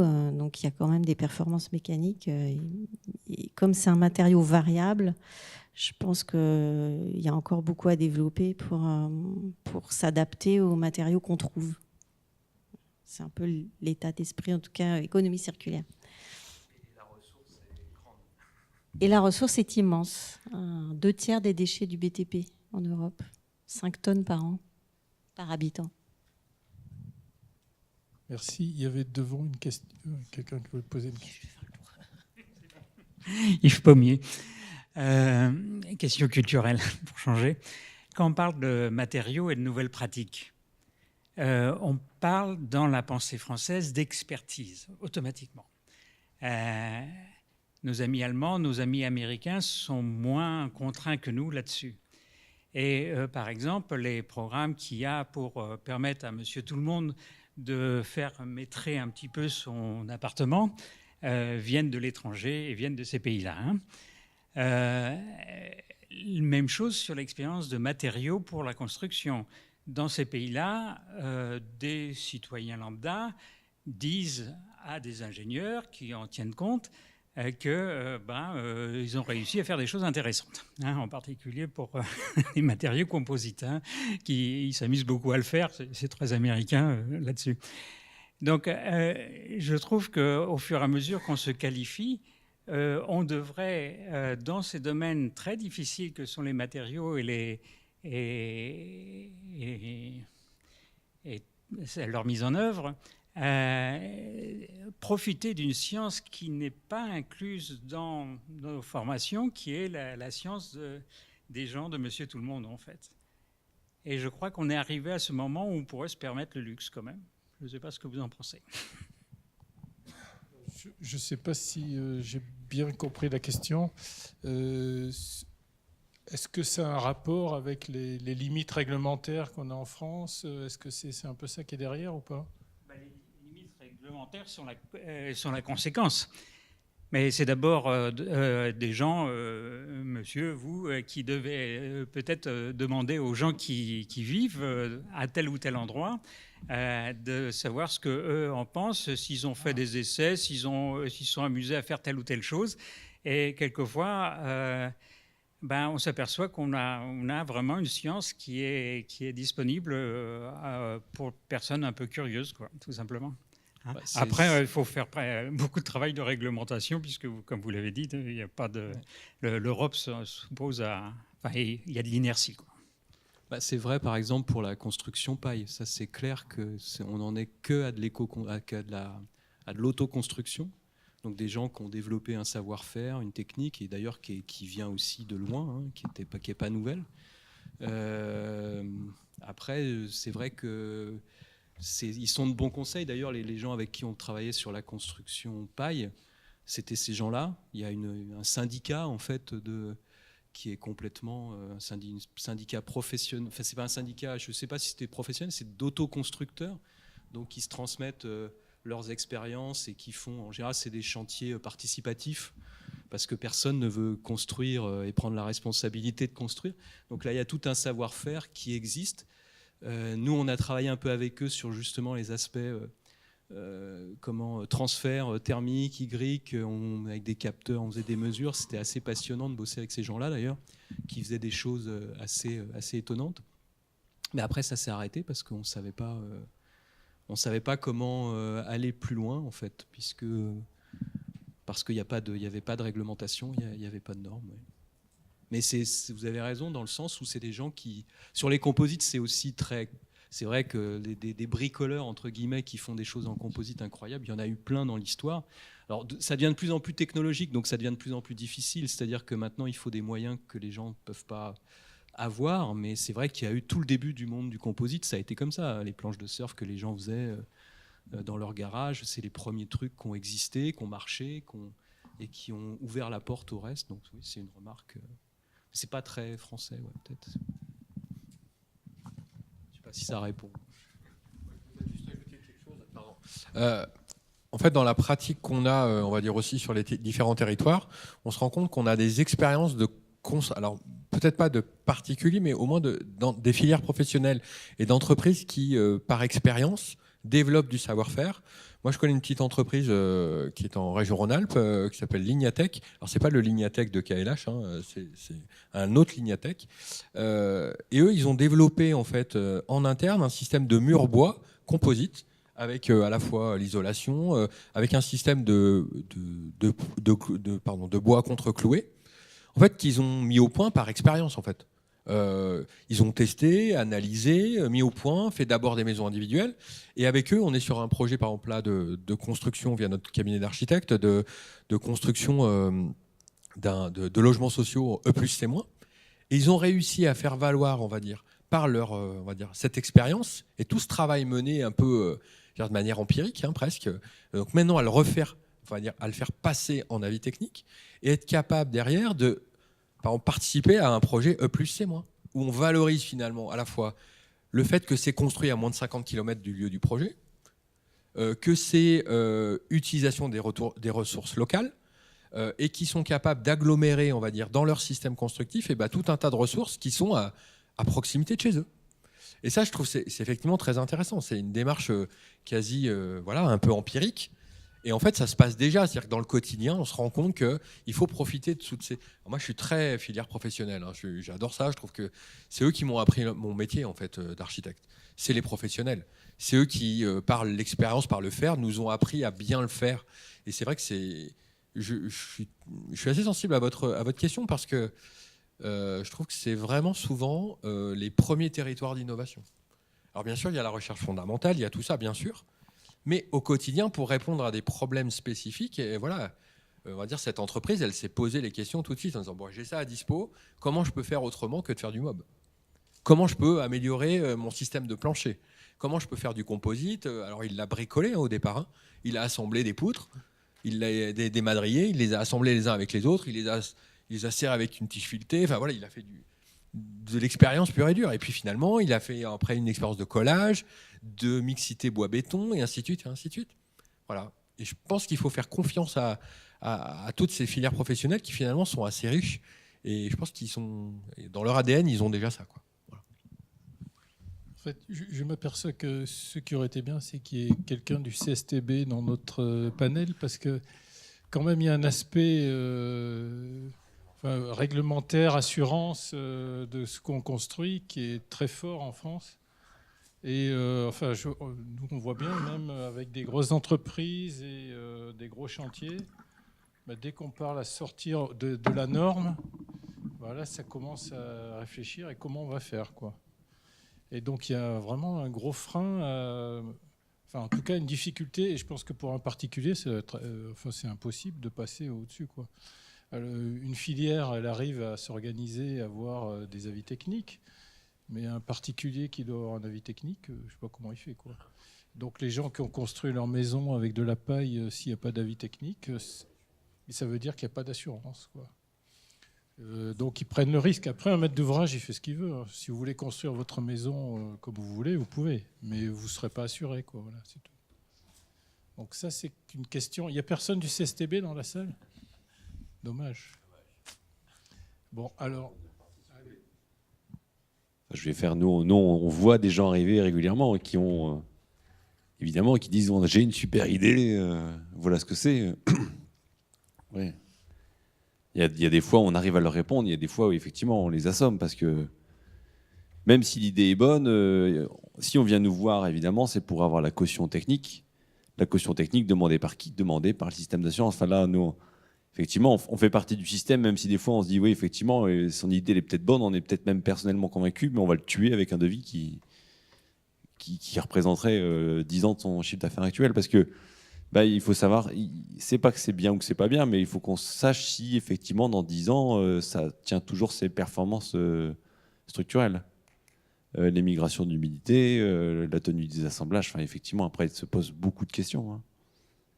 Et des fois, nous, au premier plan, on est le frein. Dans la filière bois, donc ils ne vont pas au CSTB, certains sur les avis techniques, mais des fois, ils arrivent vers nous et on est les premiers à leur dire oui, c'est peut-être une très bonne idée, mais voilà le plan d'expérience, quoi. Et je suis aussi un constructeur amateur et plein de choses. Les très bonnes idées, on démarre des fois les premières expériences et elles ne sont pas toutes excellentes. Donc moi je ne signerai pas sur en bas de toutes les bonnes idées. Quoi. Mine de rien, quand on passe vraiment le plan d'expérience, les essais de vieillissement, ça souffre. Il y a beaucoup de systèmes constructifs qu'on fait souffrir avec nos essais. Quoi.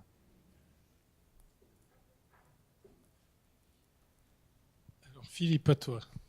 Oui, je vais juste rajouter un mot peut-être sur ce sujet-là, mais tu pourras en parler mieux que moi. Ou Anne, c'est sur la terre banchée en particulier. Enfin, la démarche qu'on a choisie dans le projet qu'on a mené autour de ça, à l'ISTAR à Nantes.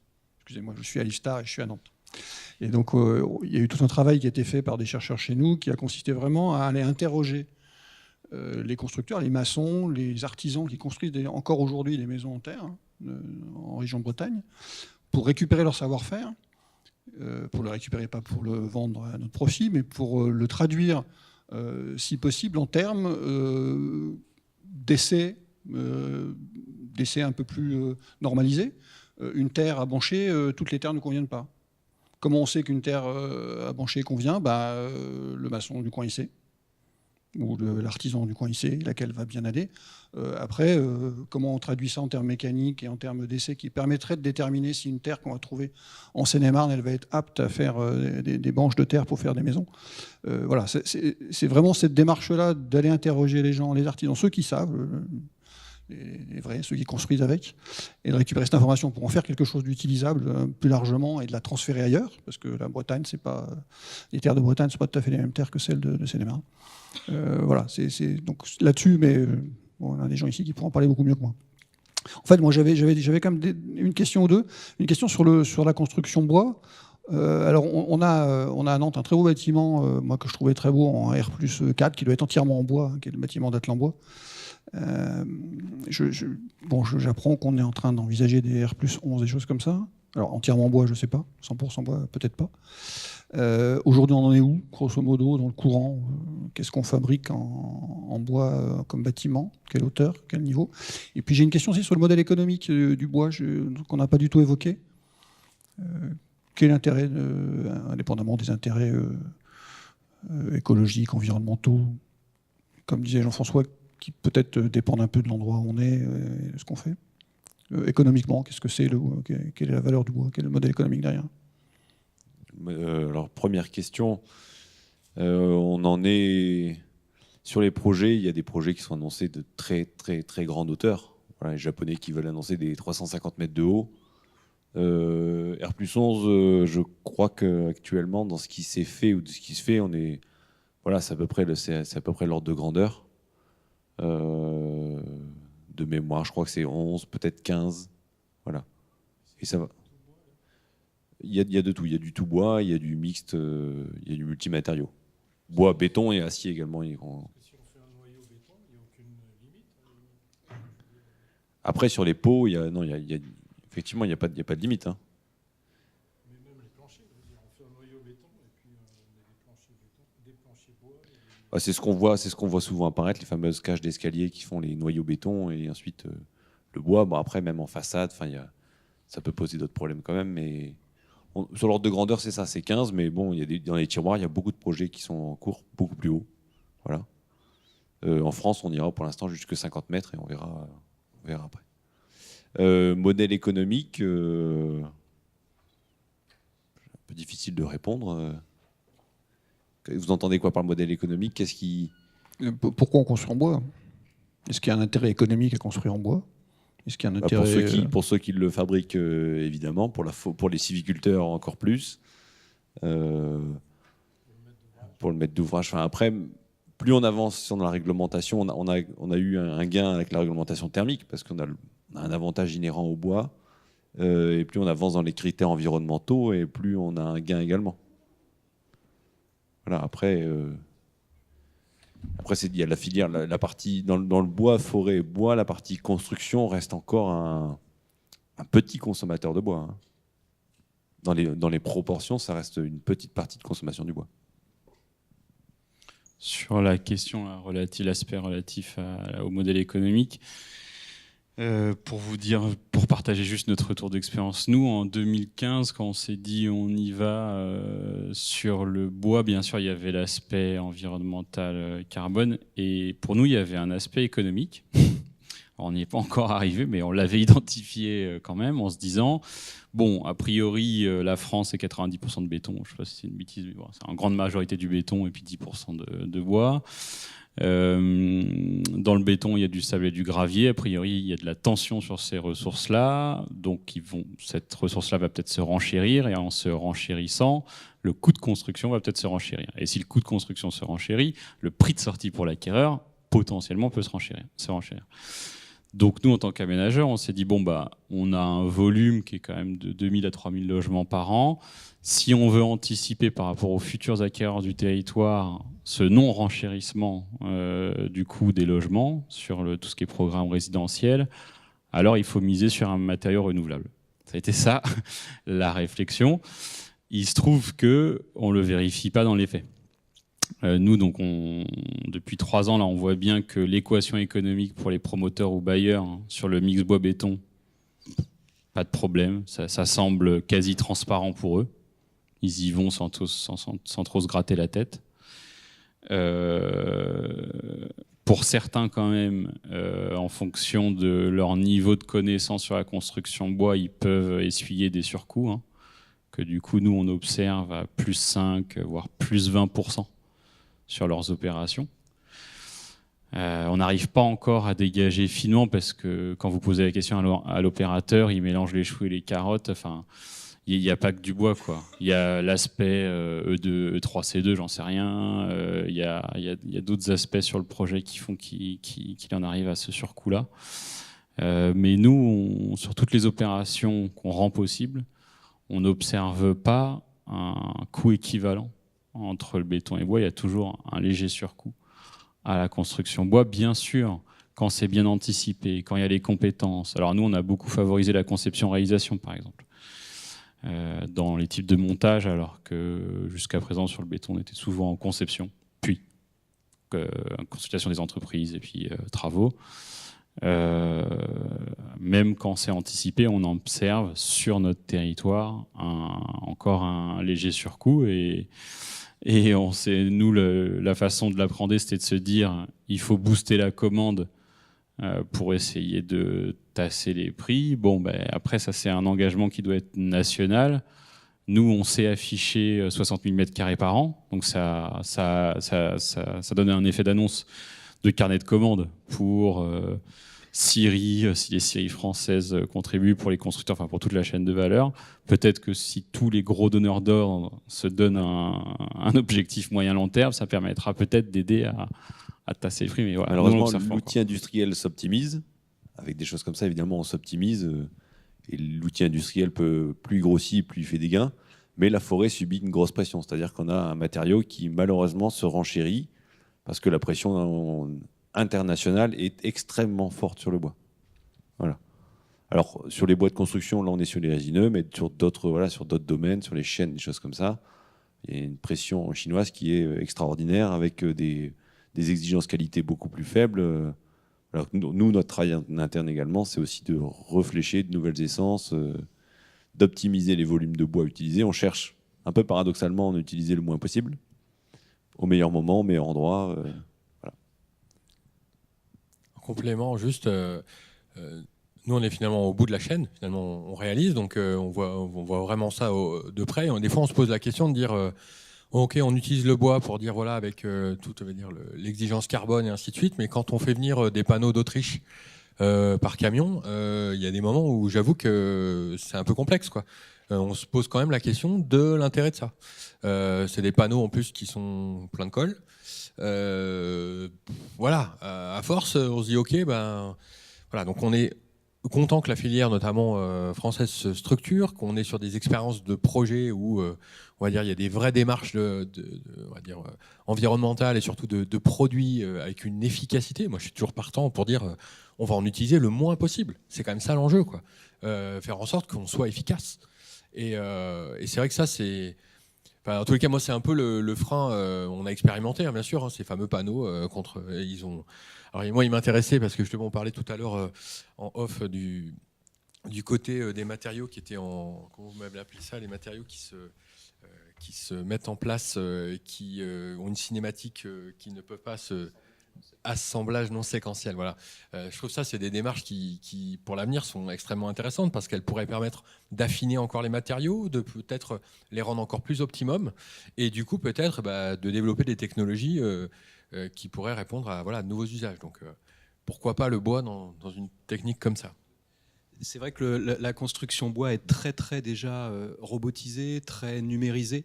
Il y a des protocoles numériques qui sont communs entre les différents fabricants. Ils ont adopté des standards de fabrication pour coder leur développement. Donc ils sont quand même relativement en avance d'un point de vue préfa, robotique. Donc ça peut vraiment aller vers une meilleure productivité. C'est peut-être pas toujours cela aussi qu'on voit dans la construction bois. Mais en tout cas, c'est vrai que c'est un matériau qui, pour augmenter la productivité, pourrait vraiment être intéressant. Et la démontabilité, c'est-à-dire c'est garant aussi que ce qu'on a monté, on pourra le démonter et que du coup... Donc le jour où ce qui arrivera certainement, on dira aux fabricants, constructeurs de bâtiments, peut-être ce sera effectivement des modèles de location ou je ne sais pas quoi, mais en tout cas ce sera... vous avez construit un bâtiment, dans le chiffrage initial, on vous choisit parce que vous nous dites que dans 50 ans, on le démontera pour tant, et que chaque morceau sera réutilisé pour faire autre chose. Ça, c'est sûrement des contraintes qui vont arriver.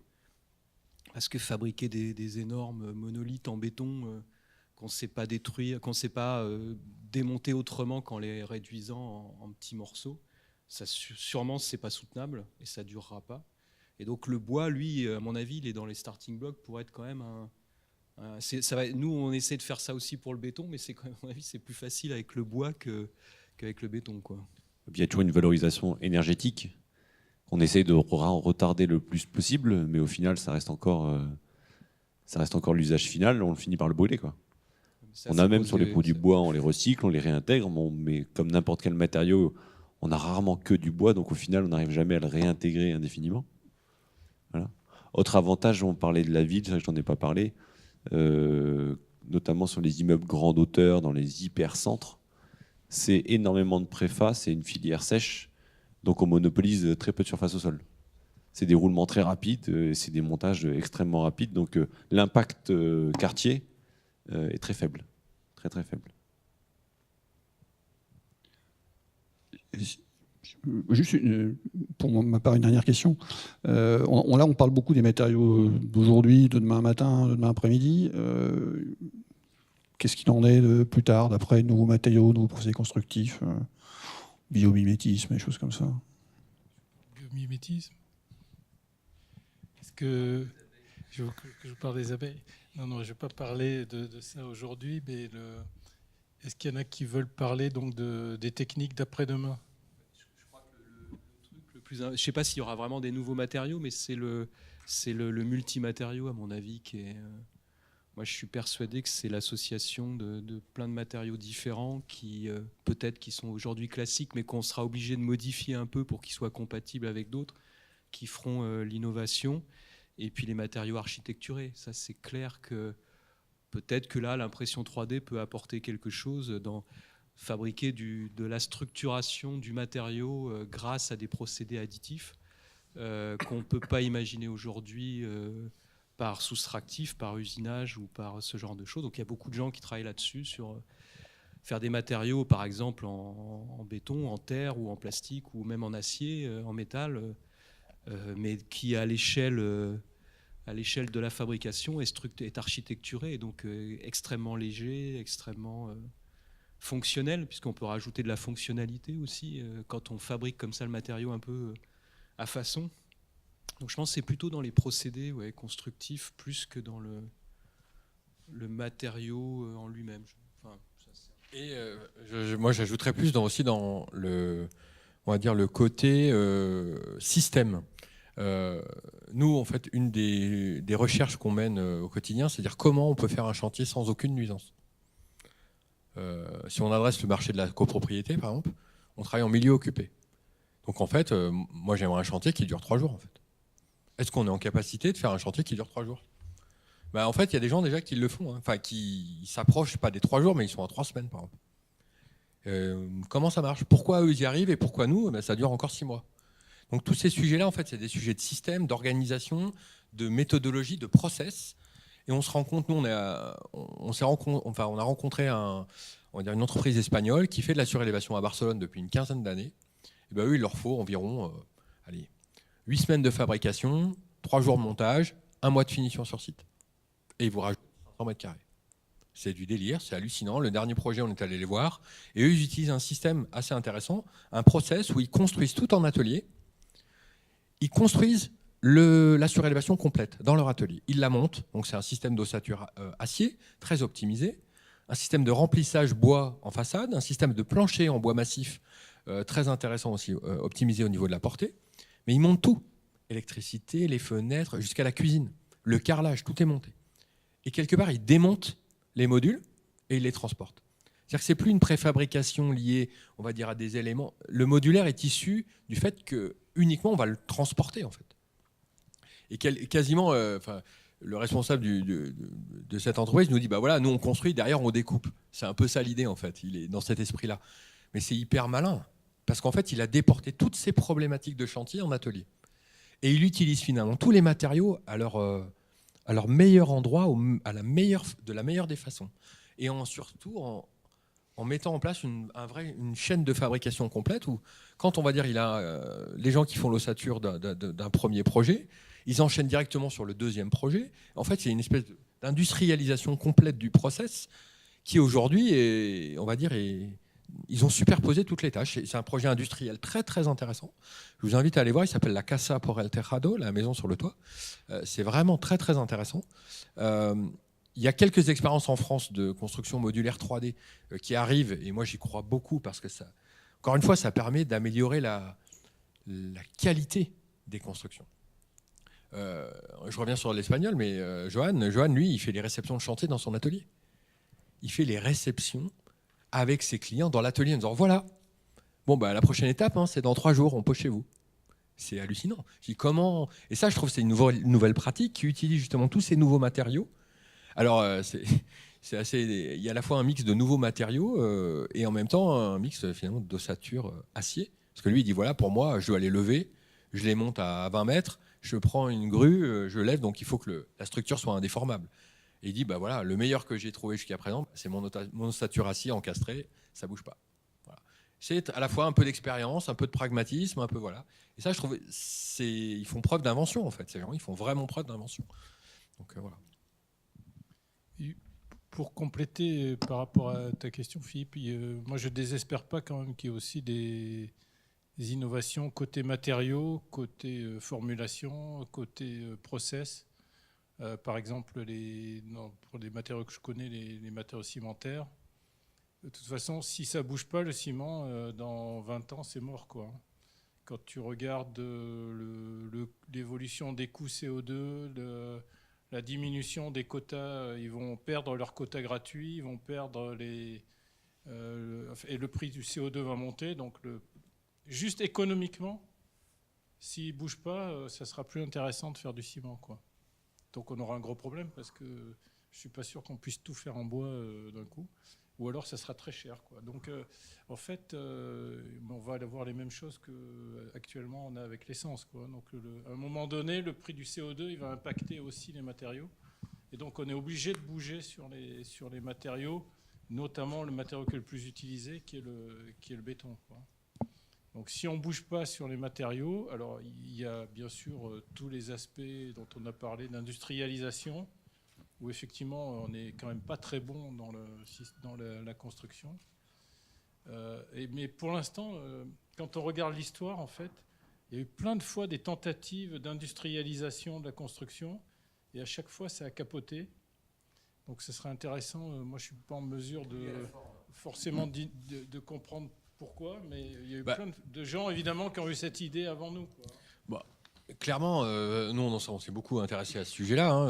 C'est-à-dire qu'on a beaucoup aussi identifié, par exemple, industrialisation avec uniformisation des formes. Alors que non, c'est-à-dire que l'industrialisation, elle industrialise des process constructifs. Ça ne veut pas dire pour autant qu'on doit réaliser des formes unitaires. Et ça, c'est les grandes avancées en fait qu'on doit encore faire. Comment on est capable d'industrialiser des process qui sont capables de générer des formes multiples. Voilà. Et ça, c'est vraiment le côté digital, le côté construction paramétrique, architecture paramétrique, et qui n'est possible que depuis très peu de temps finalement. C'est-à-dire que le robot qui fabrique, c'est le même objet qu'il fabrique pour lui, sauf que pour nous, il est différent à chaque fois. Mais pour lui, c'est pas un problème, c'est rentrer dans c'est le BIM, Donc ça, il y a ce côté-là qui fait qu'on est quand même à un tournant grâce aux capacités digitales qu'on n'avait pas du tout avant. Avant, le robot, il reproduisait ce que faisait un humain, et c'était tout. Et vu que le prix de la main-d'œuvre de l'humain n'était pas très cher, c'était vraiment pas rentable. Aujourd'hui, on a un problème de ressources humaines. On a un problème sur les chantiers de trouver du monde, déjà. Il y a un manque. Moi, j'ai des briquetiers qui sont venus nous voir pour des aspects construction robotisée. Je dis, mais on ne va pas prendre un robot pour construire des murs, quoi. Enfin, des murs lambda. Il me dit, bah si, parce que déjà, on ne trouve plus de gens pour construire les murs. Donc, il y a déjà ce problème-là. Et puis, il y a le problème du digital qui, d'un seul coup, fait le mass customization, là. Donc, c'est-à-dire, on va pouvoir faire plein d'objets différents et pas toujours le même objet, comme dans l'automobile où en fait le robot fait tout le temps la même voiture. Nous, on a un marché qui est complètement complexe dans la mesure où on fait que des protos. C'est pas un avion, c'est pas une voiture, et en plus dans un environnement hostile, d'où l'intérêt quand même, je pense, je suis assez convaincu d'essayer le plus possible d'être en milieu préfa. Même si l'aspect sur un chantier, il y aura toujours des humains autour, et l'intelligence artificielle qui, elle aussi, commence juste en fait à infuser dans l'industrie, va vraiment être un plus, quoi. Et donc je pense que c'est sûr que ça va bouger. Ça va forcément bouger. Oui. Oui, donc tout simplement, je pense, pourquoi on n'arrive pas à industrialiser les matériaux. Tout simplement, c'est peut-être qu'il faut qu'on se pose les bonnes questions déjà dès le départ. Donc, toutes les technologies que vous parlez, bois, béton, etc., enfin, tout ce qu'on peut utiliser aujourd'hui, aucun de ces matériaux ne respecte les caractéristiques, je dirais, basiques, air, acoustique, hygrométrie, température ressentie, isolation, etc., etc.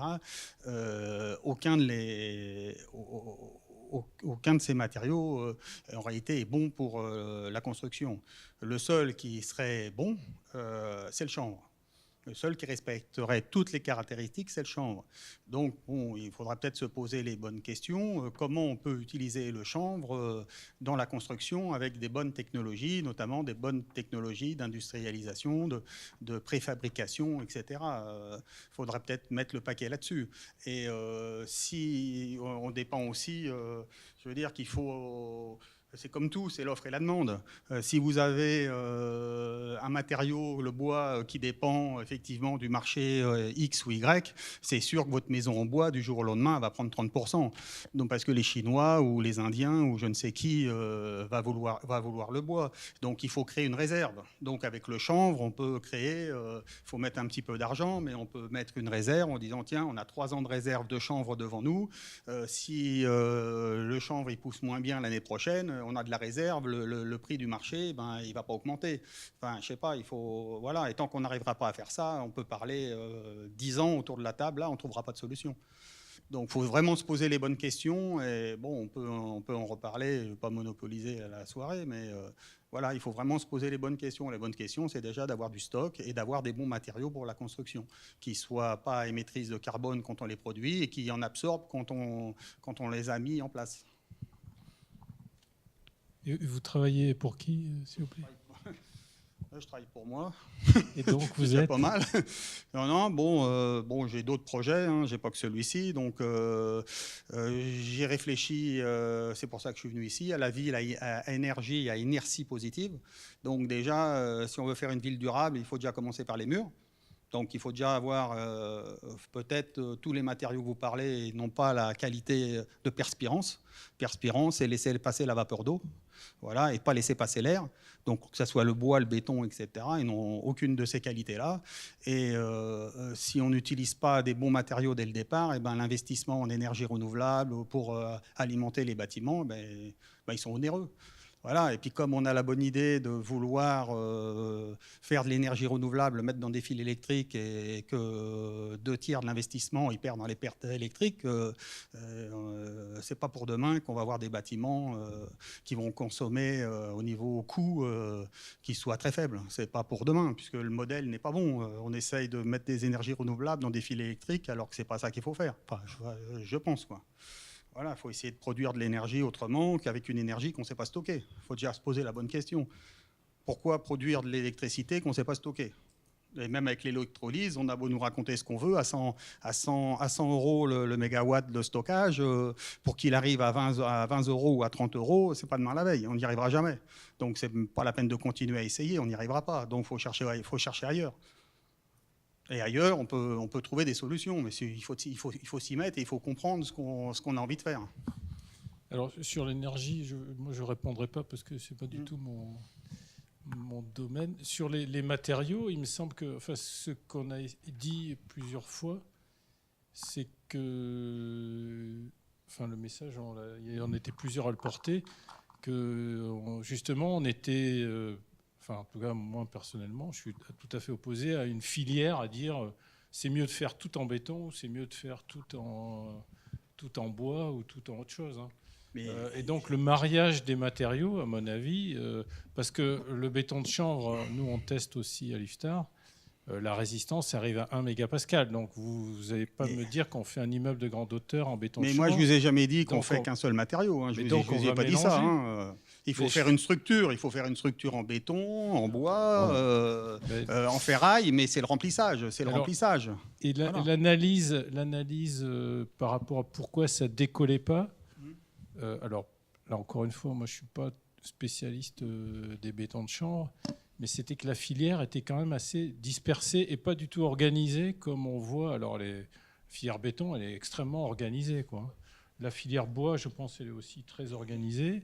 Et on ne voit pas la même chose, par exemple, sur les évidemment, puisqu'on met des normes pour bloquer les gens. On fait du développement durable, on veut faire du développement durable, et avant même de commencer, nos fonctionnaires qu'on a embauchés, pour les occuper, on leur fait mettre des normes, et on bloque tout le monde. Et comme ils sont à et on n'avance pas. Dans les comités de normalisation, il n'y a pas que des fonctionnaires. Hein, non, mais bon, pour avoir un titre 5, il faut passer 5 ans, etc. Machin, un truc. Bon, voilà. Donc, évidemment, les gens, ça ne va pas s'organiser. Ça peut s'organiser, mais difficilement. Donc, faudrait lever les freins à l'innovation, etc. Ça, c'est ce qu'on disait tout à l'heure sur les freins réglementaires. Effectivement, il y a pas mal de freins réglementaires en France. Anne, tu voulais réagir? Quelle heure on est censé terminer pour piloter 18h, pardon. D'accord. Non, juste, c'est une remarque, ça rejoint une question que je voulais poser. Donc, en fait, je me demande s'il n'y a pas moyen quand même de mettre en place des droits à l'expérimentation avec des consortiums qui décident qu'ils vont tester quelque chose qui est hors norme. mais qui s'engagent sur une performance et pas forcément de respecter une suite de normes.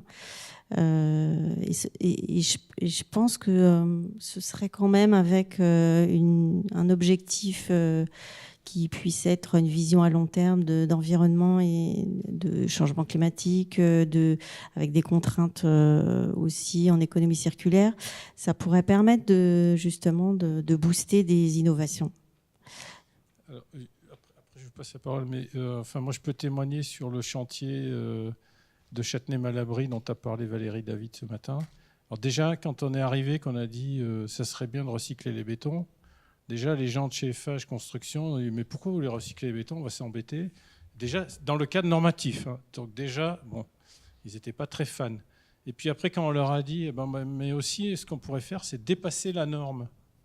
Et donc là, la première question, et on est toujours sur cette question-là, c'est OK, mais derrière Eiffage Aménagement, qui lui va vendre les bâtiments, il dit OK, qui est-ce qui m'assure mon bâtiment, d'accord?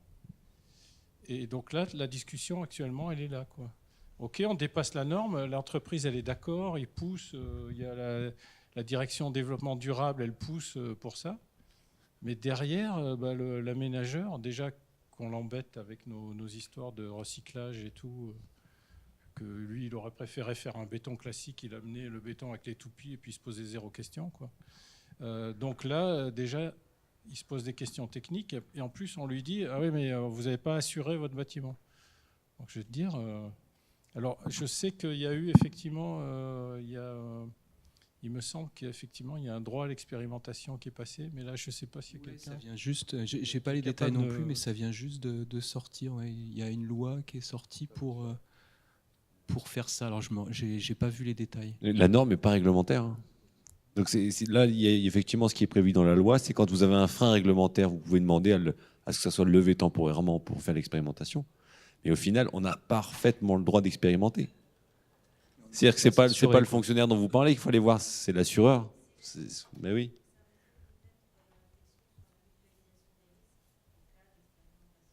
Oui, enfin, là, on en revient vraiment à un pur problème d'assurance. Hein. Nous, tout le monde veut bien. Quand les gens reviennent nous voir, nous, concrètement, c'est qu'ils viennent des fois par plaisir, mais souvent parce qu'on leur a dit oui, mais attendez, qu'est-ce qu'ils en pensent, le FCBA, de votre truc? Parce qu'ils veulent une caution technique. Tout le monde veut une caution technique. Et en plus, sur l'expérimentation, existe. Alors, ça, c'est pareil, ça a des coûts assez forts. Mais les ATEX, le CSTB, il est là aussi pour évaluer les procédés innovants. Hein. Oui, bon, alors après, bon, OK. Il y a le problème, c'est les assureurs, le financement. Enfin bon, okay. Non, mais le cadre existe. Il est imparfait, mais le cadre existe. Hein, et la norme, toujours pareil, nous on le rappelle régulièrement, la norme n'a absolument rien de réglementaire. On a le droit de faire mieux. La norme, elle est faite pour que si on la suive, les assureurs, tout le monde sait que ça va bien se passer. Donc la norme, c'est de dire, voilà, le socle commun des connaissances, et qui, par rapport à ce qu'on disait tout à l'heure, la norme, c'est nous, dans le bois, c'est une accumulation, des fois, de centaines d'années de savoir, quoi. Après, ça évolue. On parle perspirance. Honnêtement, les bâtiments d'aujourd'hui n'ont pas du tout les mêmes exigences, les mêmes contraintes. On veut de la thermique, du coup, on a mis l'isolation. Et puis, comme on s'est rendu compte que l'isolant, c'était bien, mais il fallait faire l'étanchéité à l'air. Vous voyez, un bâtiment d'aujourd'hui, vu ses exigences d'étanchéité à l'air notamment, on ne peut plus du tout lui demander d'utiliser les mêmes solutions qu'avant. Vous avez des désordres, effectivement, de migration d'humidité. Donc, voilà, toutes les recettes ont changé. Sur la conférence qui était juste avant dans la même salle, il y a quelqu'un qui parlait de Circolab. Je ne sais pas trop ce que c'est, mais elle disait qu'il y avait des assureurs dedans. Donc il y avait Alliance et le Bureau Veritas et des maîtres d'ouvrage sur des projets d'économie circulaire où on revalorisait des matériaux justement qui avaient déjà été utilisés. Et c'était pour expérimenter justement des projets avec des matériaux recyclés. Donc voilà, je ne sais pas si quelqu'un sait ce que c'est Circolab dans la salle, mais en tout cas on en a parlé juste avant, un tout petit peu. Ouais. Sur quelques projets, on y arrive en fait. Hein. La vraie question, c'est de passer au-delà de quelques projets, quoi. Donc déjà, par exemple, pour le recyclage des bétons, c'est déjà compliqué de passer dans le cadre normatif, mais alors de dépasser, je vous garantis, les assureurs, ils sont dans le projet national qui s'appelle Recibéton, où on discute de recyclage des bétons, et ils freinent à fond, quoi. Je veux dire, ils veulent pas que Le projet il va émettre des recommandations et donc les assureurs ils freinent à fond, quoi.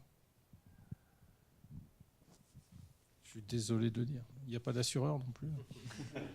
On n'a pas les assureurs, on n'a pas le CSTB, dommage.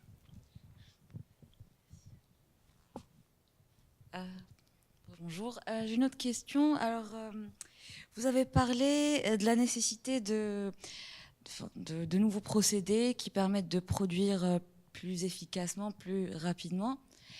Moi, je voulais vous poser une autre question. Est-ce qu'on se pose aujourd'hui on se demande comment construire moins, mieux, mais pas forcément plus, en fait, parce que on parlait d'industrialisation, on parle aussi de ville de demain.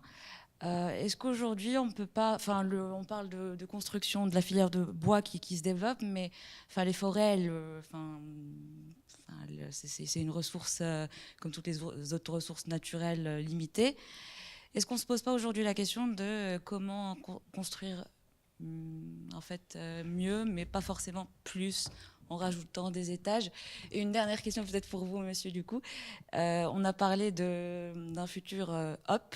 Est-ce qu'il n'y aurait pas un futur down, sous terre, finalement aussi, pour prolonger la ville? Bon, alors, la stratégie claire que nous, on a pris, c'est justement de se dire arrêtons l'étalement urbain. Clairement, moi, ce qui m'intéresse, en fait, en étant étudiant, quand j'ai passé mon diplôme ici à Marne-la-Vallée, c'était mon thème de diplôme. Hein. C'est-à-dire, en gros, comment arrêter de se développer. Et on avait même fait un projet sur la zone qui est juste derrière, où il y a le chantier du Grand Paris Express, où on disait, voilà, pourquoi aller? Non, au contraire, c'est-à-dire, s'il y a bien une zone à densifier, c'est pas du côté de Disney, c'est là. Parce que du coup, pourquoi aller urbaniser des zones qui sont encore vertes? C'était il y a 20 ans. Alors qu'ici, on a une zone qui est une friche issue d'une ancienne, un ancien emplacement réservé et qui finalement n'était pas exploité. Donc alors aujourd'hui, c'est exploité via une nouvelle ligne, mais ça va être exploité demain avec une urbanisation importante.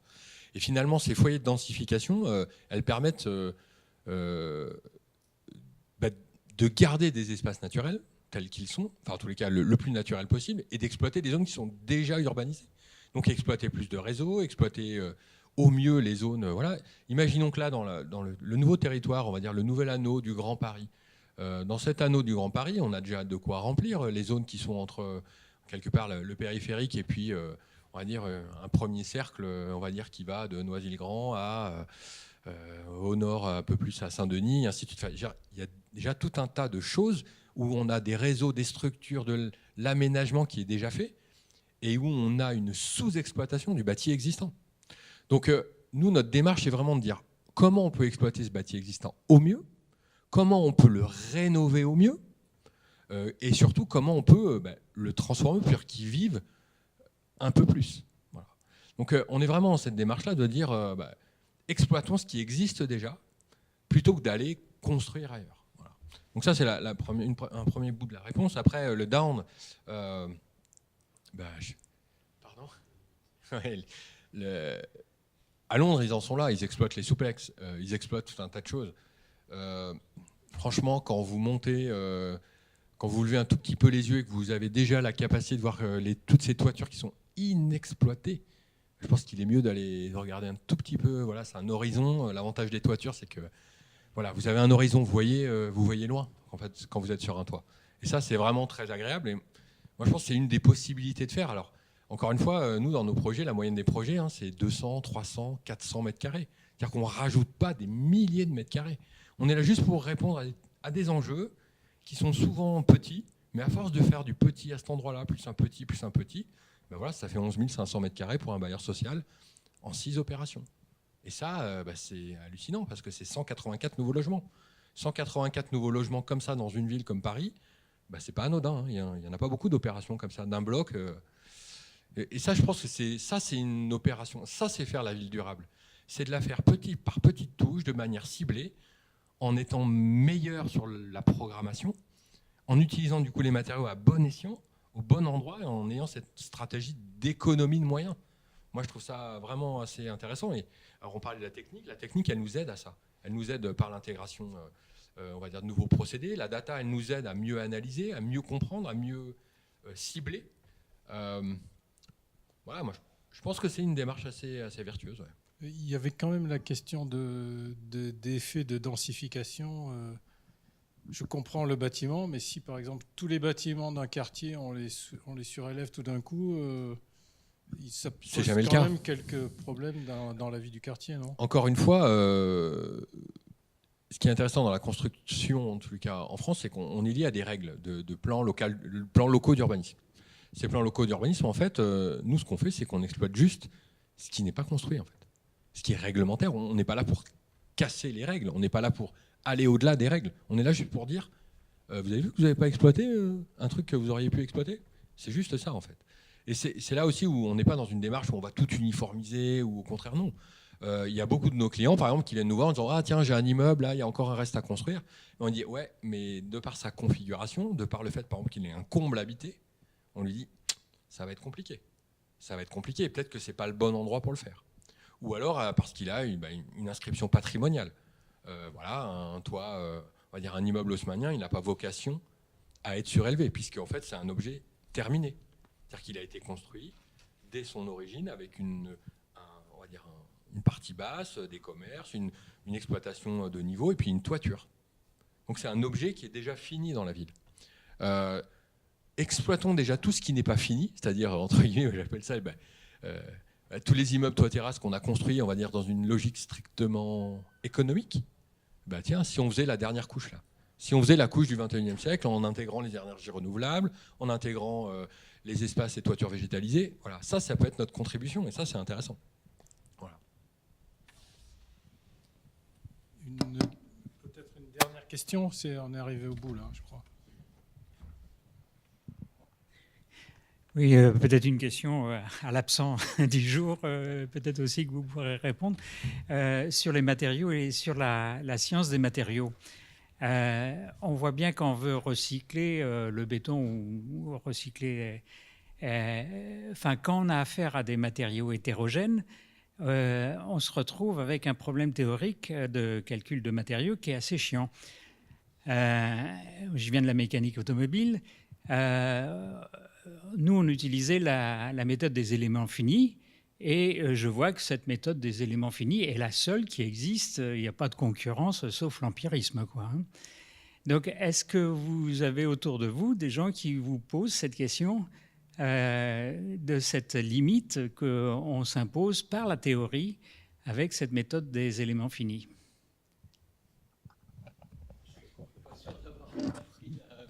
La question, Non, la c'est méthode parce des éléments que, finis, en c'est fait, juste un outil. Si vous venez de l'industrie automobile, à mon avis, l'usage des éléments finis dans l'industrie automobile est pas la même. Il est nettement plus élevé que l'usage qu'on en fait dans le secteur de la construction. Hein. Enfin, il est plus élevé, puis en même temps, c'est pas les mêmes problématiques. Enfin, les éléments finis, c'est juste une façon de discrétiser un problème de mécanique et de le résoudre, mais c'est il n'y a pas dans la notion d'éléments finis, de calcul éléments finis, il n'y a pas la notion de matériaux. Donc j'ai pas bien compris. En fait, vous voulez parler de l'homogénéisation, des techniques d'homogénéisation. Alors ça, par contre, dans le génie civil, c'est des sciences qui sont extrêmement développées et on sait complètement, à partir du moment qu'on a mis tel type de matériaux avec telle caractéristique en telle quantité, on sait par des calculs, alors qu'on peut résoudre par éléments finis, mais on sait exactement les performances auxquelles on va s'attendre, puis on va refaire du recalage expérimental pour caler tout ça, mais le problème du calcul n'est pas vraiment un souci en fait. Hein. Peut-être dans J'ai peut-être pas bien compris la question. Alors, comme toi, tu es plus impliqué dans le BIM, mais moi, il me semble qu'il manque encore un lien entre le BIM et les outils de calcul un peu sophistiqués. De simulation. Oui. Et qui permettrait vraiment d'optimiser encore plus les structures. Ça, je ne suis pas sûr que ça existe, quoi. Oui, certainement. Ouais. Tu vois, un BIM, et tu appuies sur un bouton, ça te fait le calcul. Non, et on n'en est pas là. Voilà. Hein. Mais, donc, je pense quand même qu'un jour, on y sera, quoi. Mais pour l'instant, ce n'est pas encore tout à fait le cas.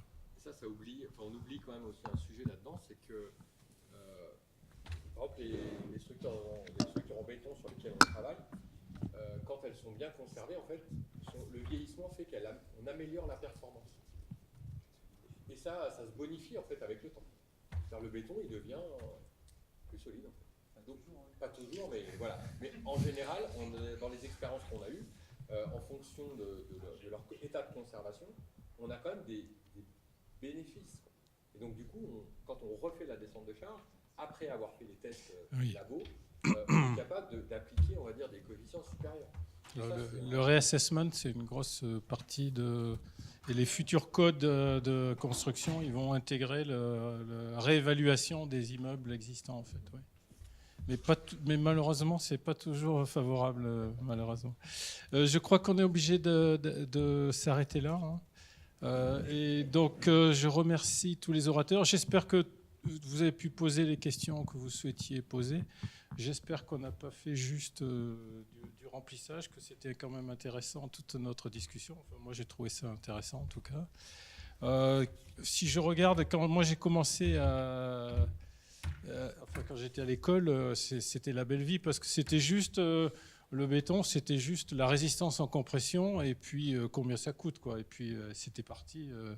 Maintenant, on a l'impact environnemental, on a la durabilité, on doit regarder à réutiliser le matériau, donc à changer le design en fonction de ça. Donc ça s'est beaucoup complexifié, mais finalement pour les jeunes, c'est nettement mieux, quoi. Il y a bien plus de challenge que quand on a commencé, quoi. Voilà, ça sera ma conclusion. Merci à tout le monde.